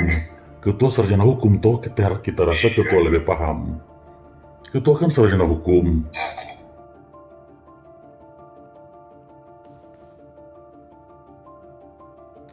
Kasus KPU Minahasa Utara yang tadi Anda lihat sebenarnya itu menggambarkan betapa ada problem di sana. Tetapi menariknya memang sampai saat ini agak sulit kemudian melakukan verifikasi lagi terhadap kasus itu. Karena kita harus ingat Ketua KPUD Minahasa Utara sudah meninggal dunia pada bulan Juni 2022 akibat serangan jantung. Kalau kita berlanjut lagi, kita tidak sekedar berbicara wilayah pelanggaran etik atau pelanggaran di wilayah penggunaan kewenangan KPU yang dimanipulasi dengan cara meloloskan atau tidak meloloskan partai tertentu, kita juga bisa bicara soal pelanggaran etik di tingkat individu. Di sini ada kasus di mana Ketua KPU Hashim Asyari itu punya relasi khusus dengan wanita emas. Kita bisa lihat Ketua KPU dan Ketua Partai Republik 1 yang itu dijabat oleh seorang yang dijuluki wanita emas, itu seringkali bertemu secara pribadi. Memang, dalam kasus itu, sanksi DKPP sudah dijatuhkan. Bentuknya apa? Peringatan keras terakhir. Sekali lagi, ingat, peringatan keras terakhir. Nah, menariknya memang, dari secara keseluruhan kalau kita baca KPU seringkali tampil lebih menjadi pelayan partai politik dibanding penegak hukum atau kemudian berusaha menyukseskan hak-hak publik bagi masyarakat. Yang terlihat, lagi-lagi KPU seringkali menjadi pelayan parpol, Misalnya kalau kita lihat di kasus tidak mematuhi putusan Mahkamah Agung soal 30% keterwakilan perempuan. Saya jelaskan secara sederhana ya, dalam kasus 30% keterwakilan perempuan, putusan Mahkamah Agung itu sebenarnya mengkoreksi cara KPU menghitung bagaimana yang dimaksud 30% keterwakilan perempuan. Karena pendekatan yang keliru itu membuat keterwakilan perempuan tidak bisa maksimal. Itu yang membuat banyak orang yang kemudian mengajukan ke Mahkamah Agung, dan Mahkamah Agung akhirnya memutuskan dan menyatakan bahwa harusnya KPU melakukan koreksi terhadap itu. Dan itu tidak pernah dikoreksi secara langsung oleh KPU. Hal yang sama masih soalan tidak mematuhi putusan Mahkamah Agung. Dalam kasus napi koruptor, kejadian pun relatif terjadi sama. Dalam kasus ini, KPU tidak mematuhi putusan Mahkamah Agung soal napi koruptor, khususnya berkaitan dengan bagaimana napi koruptor itu bisa mencalonkan dengan ketentuan lebih spesifik yang diatur dalam peraturan KPU. Kalau kita lihat dari daftar parpol dan caleg bekas koruptor di 2024, ini adalah peta sederhananya untuk menggambarkan bahwa ada serangkaian partai sebenarnya yang masih mengusung caleg bekas koruptor. Dan itu hampir tersebar di semua partai yang berkontestasi di pemilu kali ini. Apa yang saya mau jelaskan sesungguhnya adalah sederhana. KPU tebang pilih dalam menjalankan putusan pengadilan. Putusan Mahkamah Agung diabaikan soal perempuan dan soal keterwakilan, soal caleg koruptor. Tetapi yang menarik, putusan Mahkamah Konstitusi soal Gibran langsung dijalankan dengan cepat. Saat anak presiden mendaftar, KPU belum membuat peraturan baru. KPU tidak merevisi aturan Komisi Pemilihan Umumnya. Tapi pendaftarannya diterima dan Gibran buru-buru disahkan sebagai calon wakil presiden. Kita semua tahu ya, dari serangkaian pelanggaran etik secara kelembagaan maupun pelanggaran etik secara pribadi, kita punya catatan ada 3 sanksi yang sudah jatuh kepada Ketua KPU, khususnya Ketua KPU Hashim Asy'ari. Pada April 2023 dalam kasus wanita emas, tadi saya sudah ingatkan, sanksinya adalah peringatan keras terakhir. Geser sedikit dalam kasus keterwakilan perempuan, sanksi yang dijatuhkan terhadap Ketua KPU adalah peringatan keras. Dan lanjut lagi di Februari 2024 di kasus pencalonan anak presiden dengan jalur khusus itu, dengan jalur cepat itu, sanksi yang dijatuhkan adalah peringatan keras terakhir. Kadang-kadang ini memang membingungkan. Apa maksud kata peringatan keras terakhir itu? Apakah setelah terakhir di bulan April masih ada terakhir di bulan Februari 2024? Sederhana untuk menggambarkannya, sebenarnya ada apa dalam konstruksi kita membangun sistem penegakan hukum dalam wilayah pelaksanaan pemilu di Republik ini. Tapi yang paling penting sebenarnya, saya mau bilang bahwa keputusan DKPP dan apa yang terjadi di KPU, apa yang terjadi di Bawaslu, dan semua drama yang terjadi belum puncaknya. Ada lembaga yang namanya Mahkamah Konstitusi sebagai tembok pertahanan terakhir dalam menegakkan konstitusionalisme di Indonesia, dan ternyata dia ikut dalam proses bermasalah itu.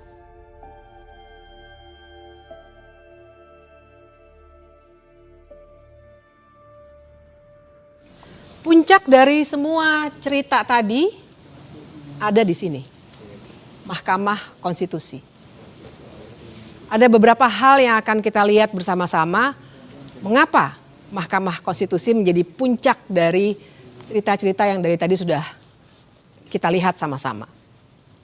Yang pertama, kita melihat ada kontradiksi di Mahkamah Konstitusi. Bayangkan sebuah pagar untuk memagari pencalonan presiden dan wakil presiden. Di satu sisi, untuk syarat mencalonkan yang berupa ambang batas pencalonan presiden atau presidential threshold 31 kali, 31 ditolak oleh Mahkamah Konstitusi dengan berbagai alasan. Tapi ketika ada syarat lain yang diminta untuk diubah, tiba-tiba Mahkamah Konstitusi membuka pintu lebar-lebar hanya 1 kali permohonan. Apalagi kita harus ingat, cara untuk mengubah undang-undang melalui Mahkamah Konstitusi sebenarnya adalah cara yang dalam tanda kutip instan.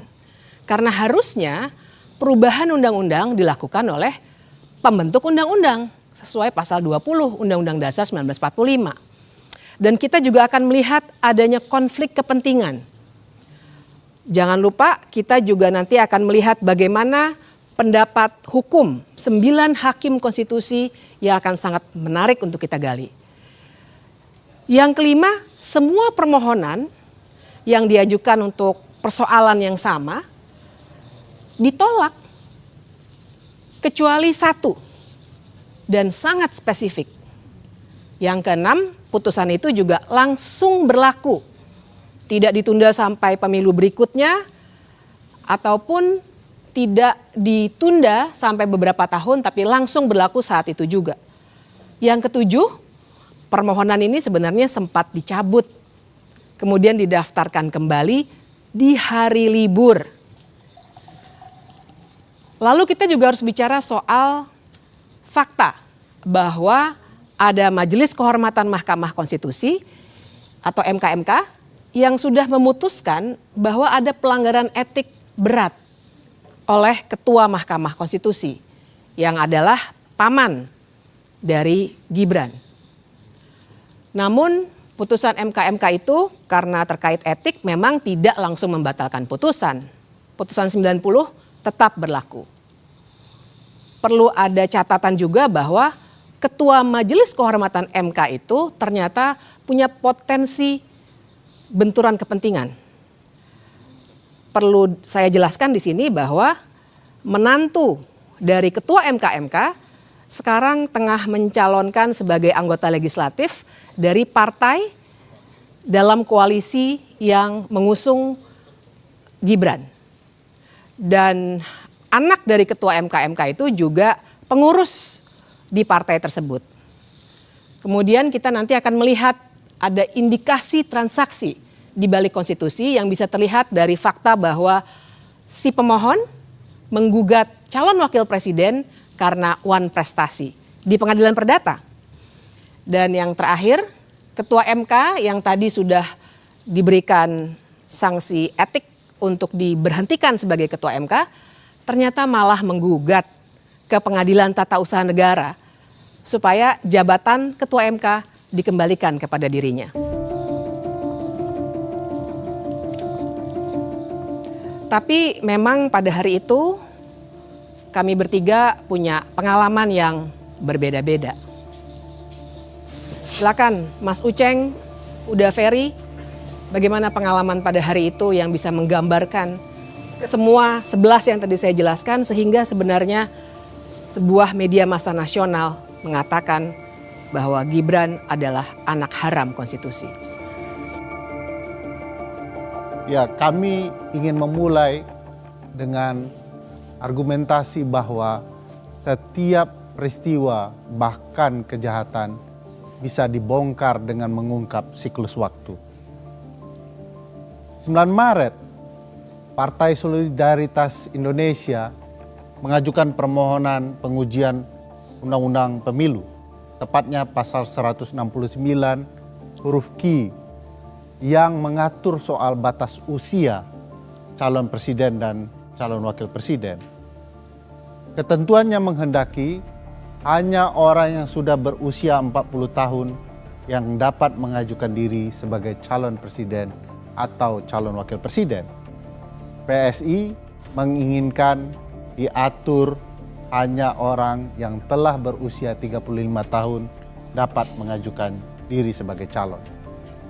Yang menarik dari PSI adalah ketika permohonan ini berjalan, komposisi ketua atau pimpinan PSI dirombak. Gibran yang merupakan kakak dari Kaisang yang semula diajukan sebagai calon presiden oleh PSI, mengganti ketuanya menjadi adik Gibran, yaitu Kaisang. Lalu harus diingat bahwa ketua Mahkamah Konstitusi adalah paman dari Gibran dan Kaisang. Juga sangat penting dalam perkara itu, karena ini pengujian undang-undang, maka dengan sendirinya termohon dalam pengujian ini adalah pemerintah yang dipimpin oleh ayah Gibran, yaitu Presiden Joko Widodo. Ini menjadi catatan penting kalau kita bicara konflik kepentingan dalam perkara ini. Kemudian, Partai Garuda mengubah permohonan yang sama topiknya dengan meminta bahwa selain berusia 40 tahun, mestinya ada alternatif, yaitu berpengalaman sebagai penyelenggara negara. Permohonan mereka dimasukkan tanggal 2 Mei. Tanggal 5 Mei, seingat saya, ada 5 kepala daerah juga masuk dengan logika yang kurang lebih sama. Tetapi bedanya adalah mereka sekaligus berpengalaman sebagai penyelenggara negara karena mereka adalah 5 kepala daerah yang sudah menjabat atau sedang menjabat di pemerintah daerah. Tidak lama kemudian, sebenarnya rentangnya cukup jauh sebenarnya, sekitar 3 bulan kemudian, ada Almas Sakibiru yang memasukkan permohonan baru dengan bahasa bahwa seorang yang bisa dicalonkan sebagai presiden atau wakil presiden itu sekurang-kurangnya harus berpengalaman sebagai kepala daerah. Tanggal 29 Agustus, sidang terakhir permohonan PSI, Partai Garuda, dan 5 kepala daerah dilangsungkan oleh Mahkamah Konstitusi. Dan saya ingat betul pada hari itu saya hadir di ruang sidang sebagai ahli untuk salah satu pihak terkait. Orang sering bilang saksi ahli, tapi yang benar ahli.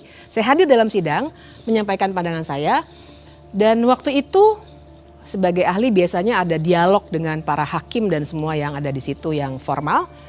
Sebenarnya terbaca bahwa hakim-hakim punya indikasi akan menolak 3 permohonan ini. Karena mereka melihat, dan ini baik secara umum, bahwa masalah syarat kepala daerah itu bukan wewenang Mahkamah Konstitusi, melainkan memang wewenang pembentuk undang-undang. Itu adalah sidang terakhir karena setelah itu biasanya akan ada penyerahan kesimpulan, kemudian rapat permusyawaratan hakim, kemudian putusan dibacakan. Kami masih menunggu-nunggu karena perkara ini tentu saja sangat menarik. Agak luput dari perhatian kami, ternyata pada 5 September ada pemeriksaan pendahuluan untuk permohonan Almas. Dan setelah itu, seperti normalnya prosedur di Mahkamah Konstitusi, ada perbaikan permohonan dari Almas. Kita bisa geser ke tanggal berikutnya pada 12 September. Almas memperbaiki permohonannya, kira-kira begini konstruksinya. Tetap 40 tahun sebagai syarat dalam pasal 169 huruf Q Undang-Undang 7 2017 itu, kemudian ditambahkan atau jadi alternatif, atau berpengalaman sebagai kepala daerah baik di tingkat provinsi maupun kabupaten _kota.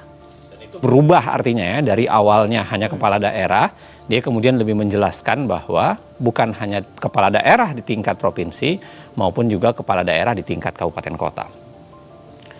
19 September, kalau kita ingat, RPH pertama atau rapat permusyawaratan hakim pertama itu dilakukan untuk gelombang pertama permohonan. Gelombang pertama itu adalah PSI, lalu kemudian Partai Garuda, dan 5 kepala daerah.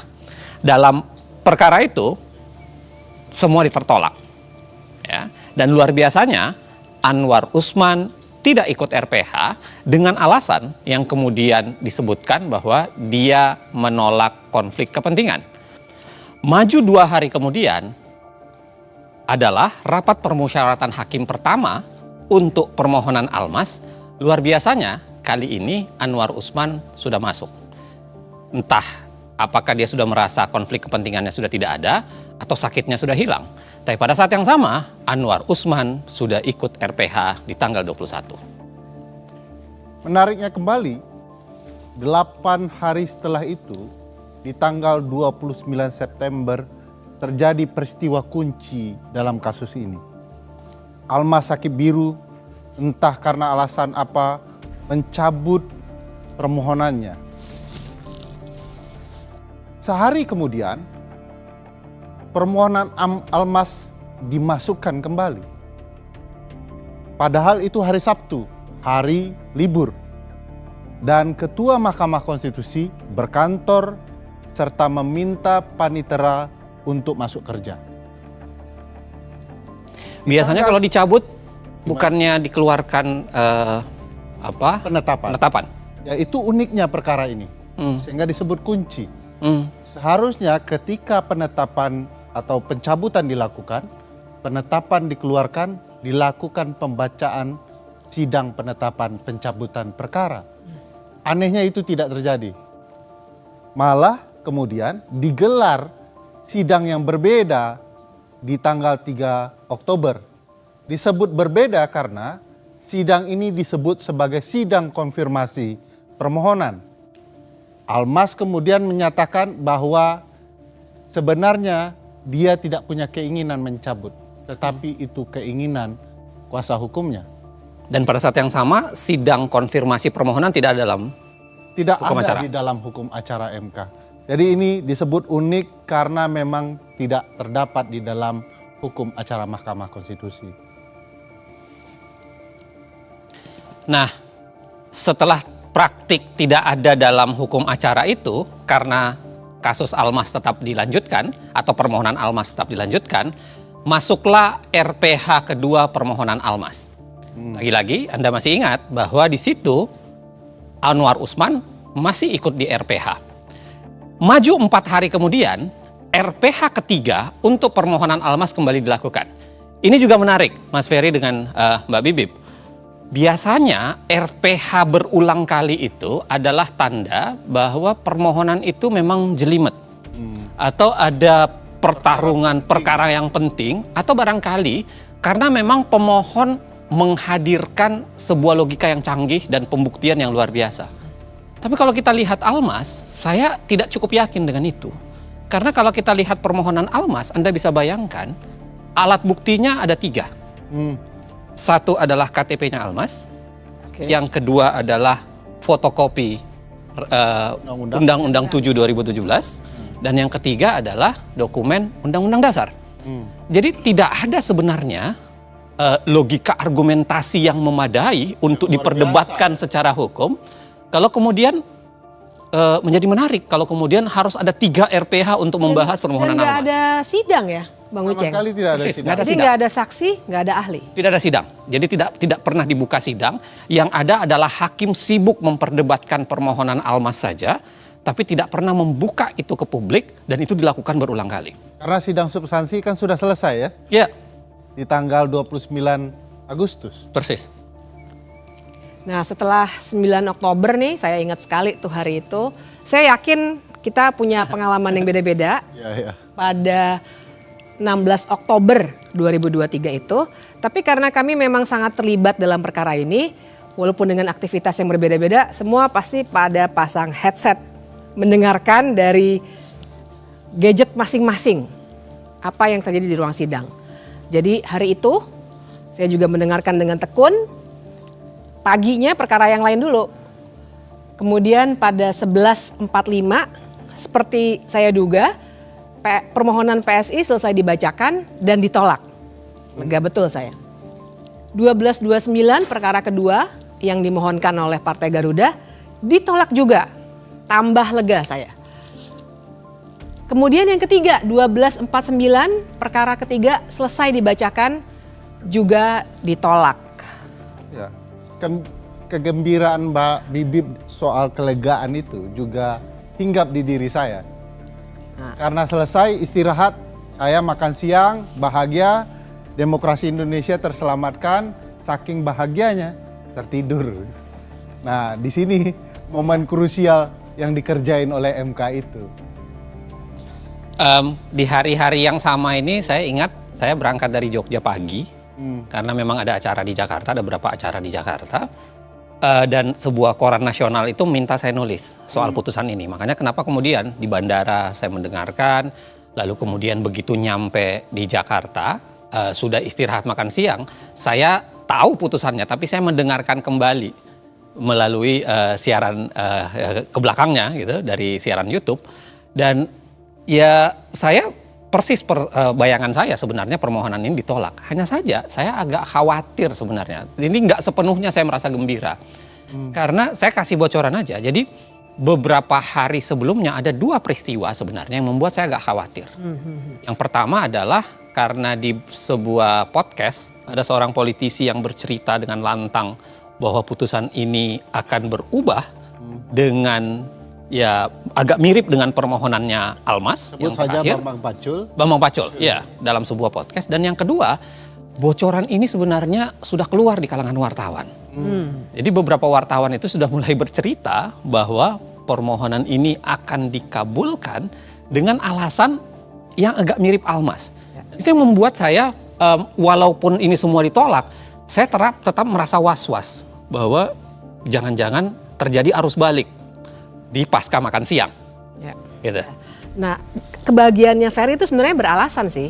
Karena kan memang kita nih yang biasa mengamati, menganalisis putusan-putusan MK, paham bahwa biasanya kecenderungannya kalau ada satu perkara yang objeknya sama, kecenderungannya akan sama karena satu blok begitu ya.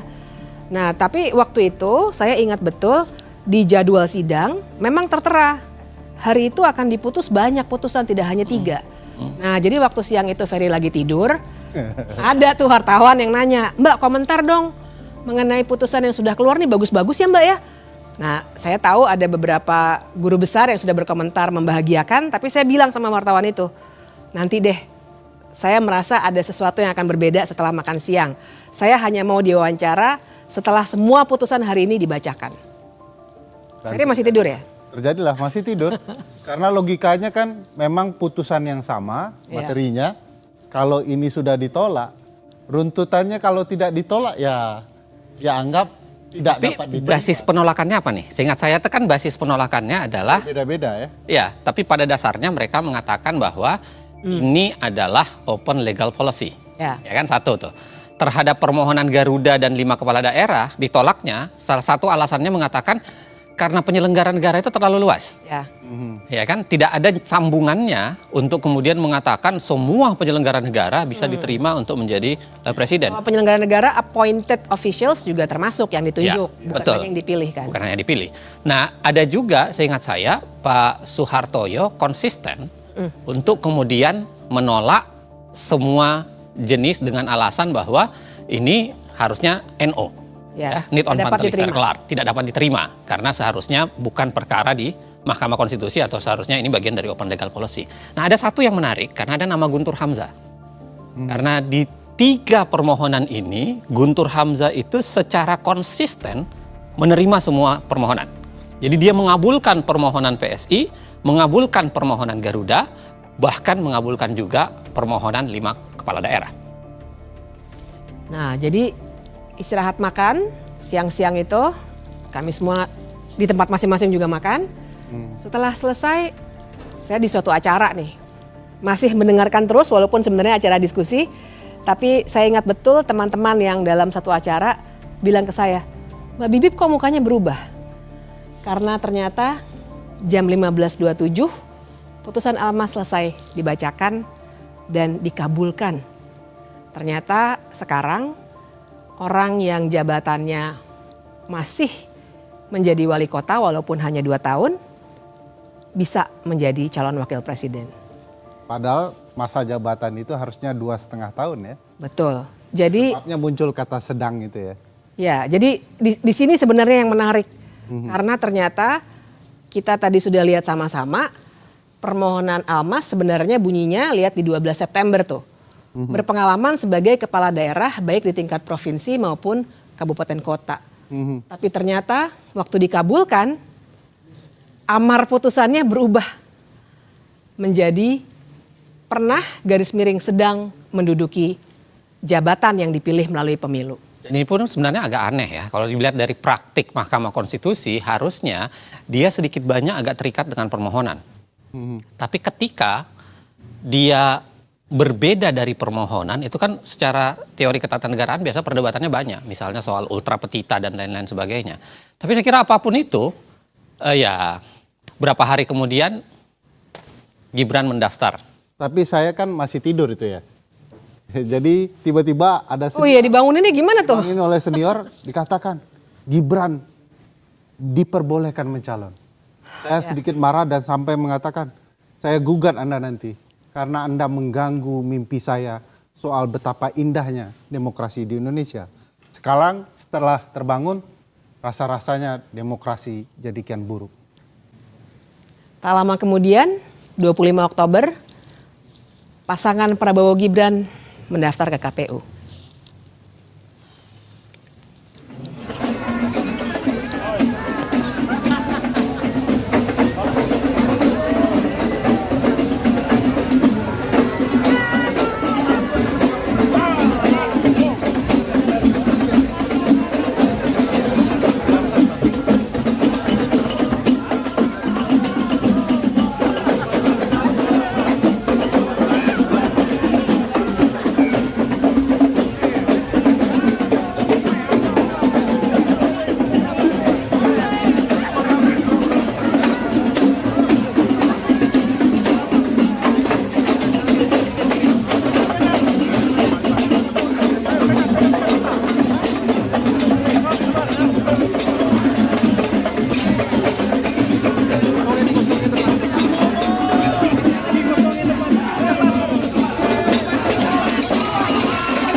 Tapi memang kita harus lihat dinamika putusan ini dengan segala kekecewaan yang sudah kita rasakan sama-sama.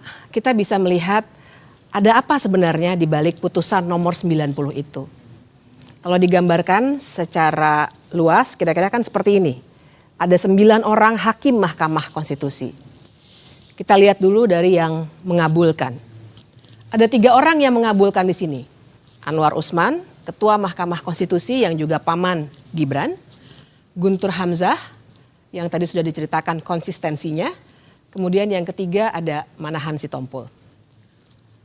Kemudian di ujungnya, karena dia sangat bertolak belakang, ada 4 orang yang menolak atau sering kita kenal dengan memberikan dissenting opinion atau pendapat berbeda. Ada Saldi Isra, ada Arief Hidayat, ada Wahidudin Adams, dan ada Soehartoyo. Dan mengabulkan di sini sebenarnya maknanya adalah jadinya Gibran yang masih menduduki jabatan sebagai wali kota menjadi berhak untuk dicalonkan sebagai calon wakil presiden. Sedangkan yang menyatakan pendapat berbeda pada intinya bilang ini seharusnya ditolak karena memang bukan kewenangan dari Mahkamah Konstitusi seperti yang tadi sudah kita diskusikan. Tapi jangan lupa, Kim MK. Berarti 4 dissenting ini adalah konsisten dengan posisi di permohonan PSI, Garuda dan 5 kepala daerah. Betul. Mereka sama-sama mereka menolak semua kan dengan alasan yang sama dan mereka konsisten dengan menolak sehingga dimasukkan di dissenting itu. Iya, mereka sebenarnya konsisten, tapi tersisa 2 nih. Dan ini yang menarik, karena yang 2 ada di tengah-tengah, yaitu Eni Nurbaningsih dan Daniel Yusmik. Mereka menyampaikan pendapat yang sering kita namakan concurring opinion. Secara teoretik itu artinya pendapatnya mereka memberikan alasan yang berbeda, walaupun kesimpulannya sama dengan mayoritas putusan. Nah, jadi dengan gambaran ini perlu saya jelaskan sedikit ngomong-ngomong bahwa perbedaannya ada di mana. Yang mengabulkan bilang bahwa semua jabatan yang dipilih melalui pemilu, termasuk di situ gubernur, wali kota, bupati, bisa mencalonkan diri sebagai calon wakil presiden. Sementara Eni Nurbaningsih dan Daniel Yusmik sebenarnya bilang nggak bisa, hanya sampai batas gubernur yang bisa mencalonkan diri sebagai calon wakil presiden dan calon presiden.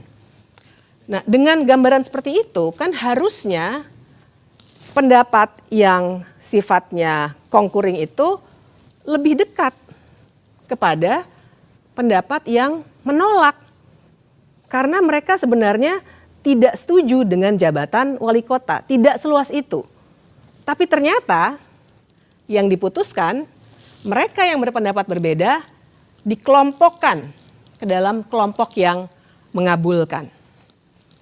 Nah, di sini sebenarnya ada beberapa pertimbangan yang menarik dan saya perlu garis bawahi bahwa mereka berhenti di level gubernur. Sementara putusan mengabulkan untuk semua jabatan yang dipilih melalui pemilu.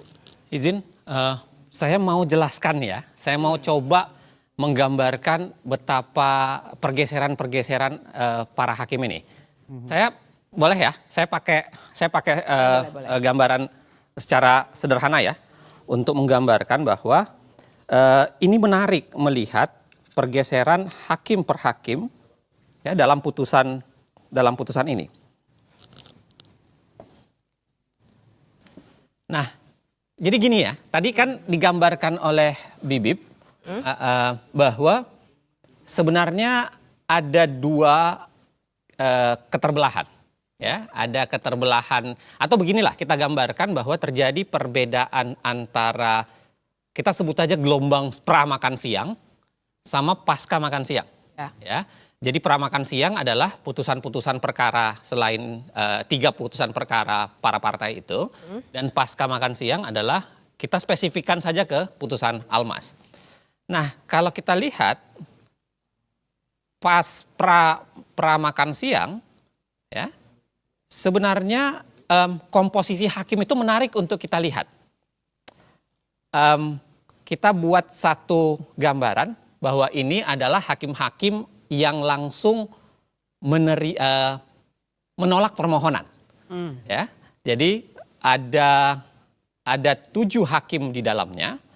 Ada Saldi Isra, ada Eni Nurbaningsih, ada Daniel Yusmik, ada Manahan Sitompul, ada Suhartoyo, ada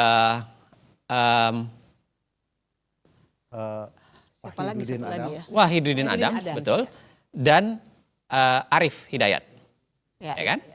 Ada 7 di kelompok ini. 1 orang konsisten mengabulkan. Ini yang kita, atau saya ganti warnanya deh. Saya ganti warnanya ya, supaya jauh lebih mudah kita lihat. Ini adalah Guntur Hamzah yang betul-betul konsisten untuk menerima permohonan apapun. Dia tidak dianggap sebagai kebijakan hukum terbuka ya. Persis.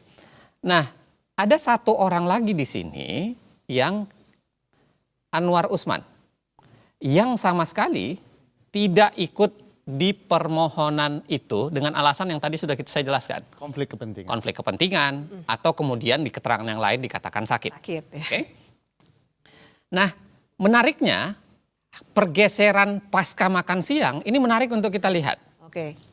Pasca makan siang, ya, putusan pasca makan siang, khususnya Almas, kita bicara khususnya Almas, itu terjadi pergeseran karena yang menerima permohonan, ya, yang menerima permohonan kita pakai penerima itu adalah biru saja, ya kan? Yang menerima permohonan itu berubah menjadi 3. Ada 3 orang di situ. Ya.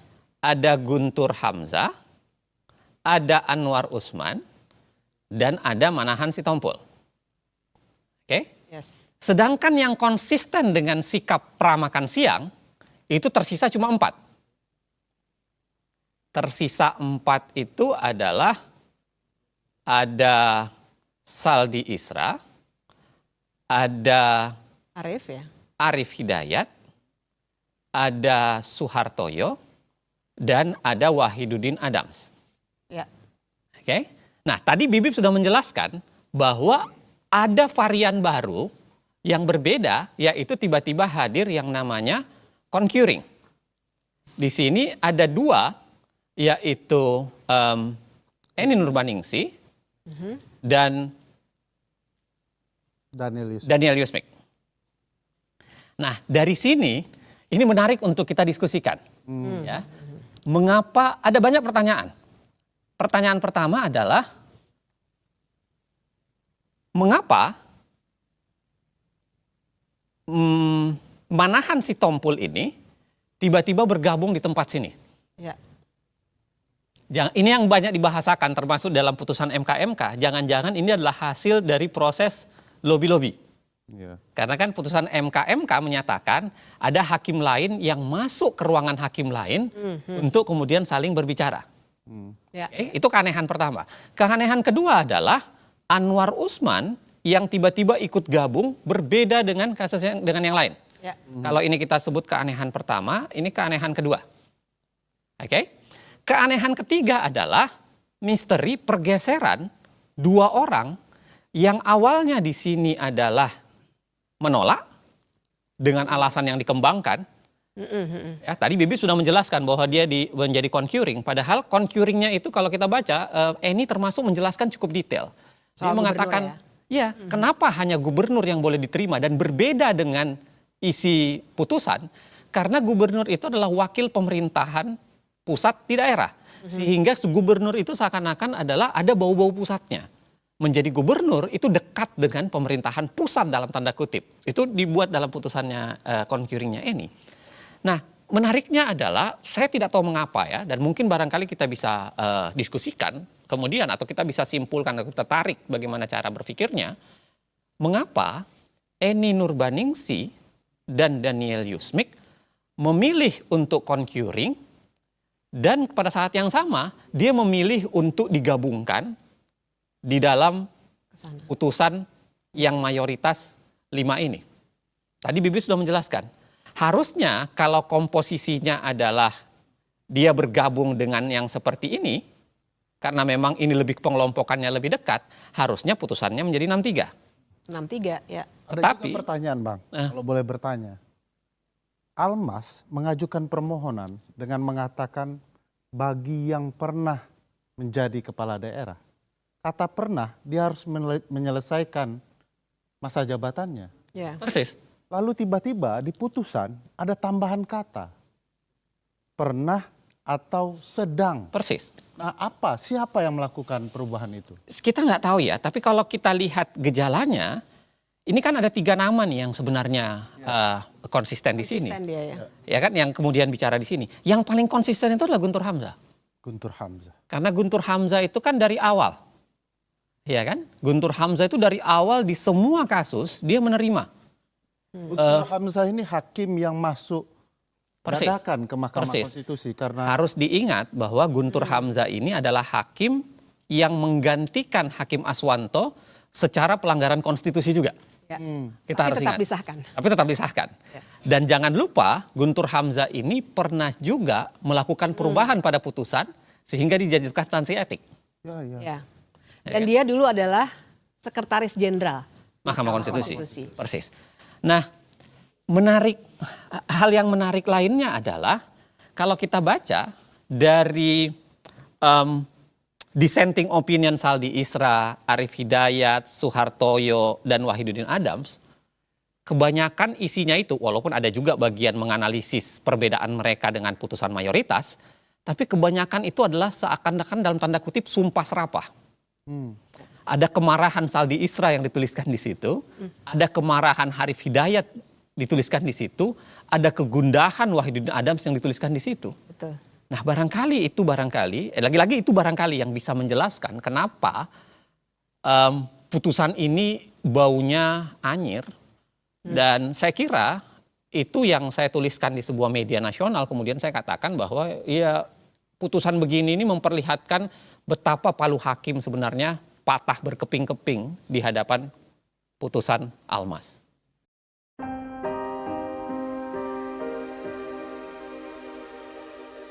Semua rencana ini tidak didesain dalam semalam, juga tidak didesain sendirian. Sebagian besar rencana kecurangan yang terstruktur, sistematis, dan masif untuk mengakali pemilu ini sebenarnya disusun bersama dengan pihak-pihak lain. Mereka adalah kekuatan yang selama 10 tahun terakhir berkuasa bersama. Persaingan politik dan perebutan kekuasaan, desain kecurangan yang sudah disusun bareng-bareng ini akhirnya jatuh ke tangan satu pihak, yakni pihak yang sedang memegang kunci kekuasaan di mana ia dapat menggerakkan aparatur dan anggaran. Tapi sebenarnya ini bukan rencana atau desain yang hebat-hebat amat. Skenario seperti ini dilakukan oleh rezim-rezim sebelumnya, di banyak negara, dan sepanjang sejarah. Karena itu, untuk menyusun dan menjalankan skenario kotor seperti ini, tak perlu kepintaran atau kecerdasan. Yang diperlukan cuma 2, mental culas dan tahan malu.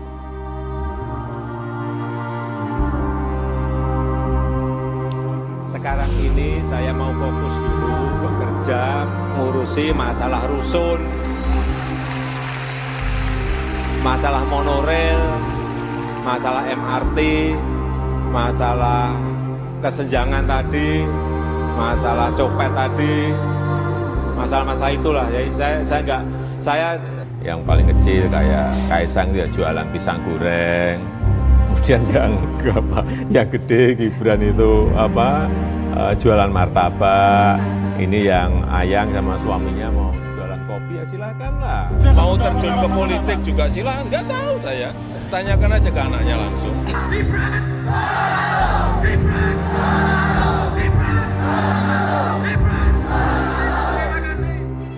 Rapat pleno terbuka penetapan pasangan calon wali kota dan wakil wali kota terpilih dalam Pilkada Kota Medan tahun 2020 hanya dihadiri pasangan nomor urut 2 Bobi Nasution Aulia Rahman.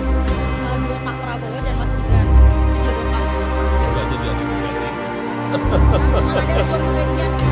Pertama umur, yang kedua baru 2 tahun lagi. Wali kota.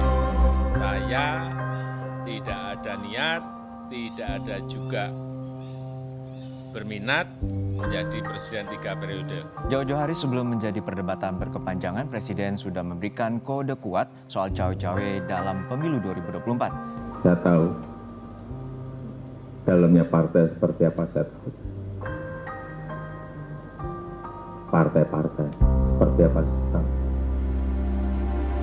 Ingin mereka menuju kemana, saya juga ngerti.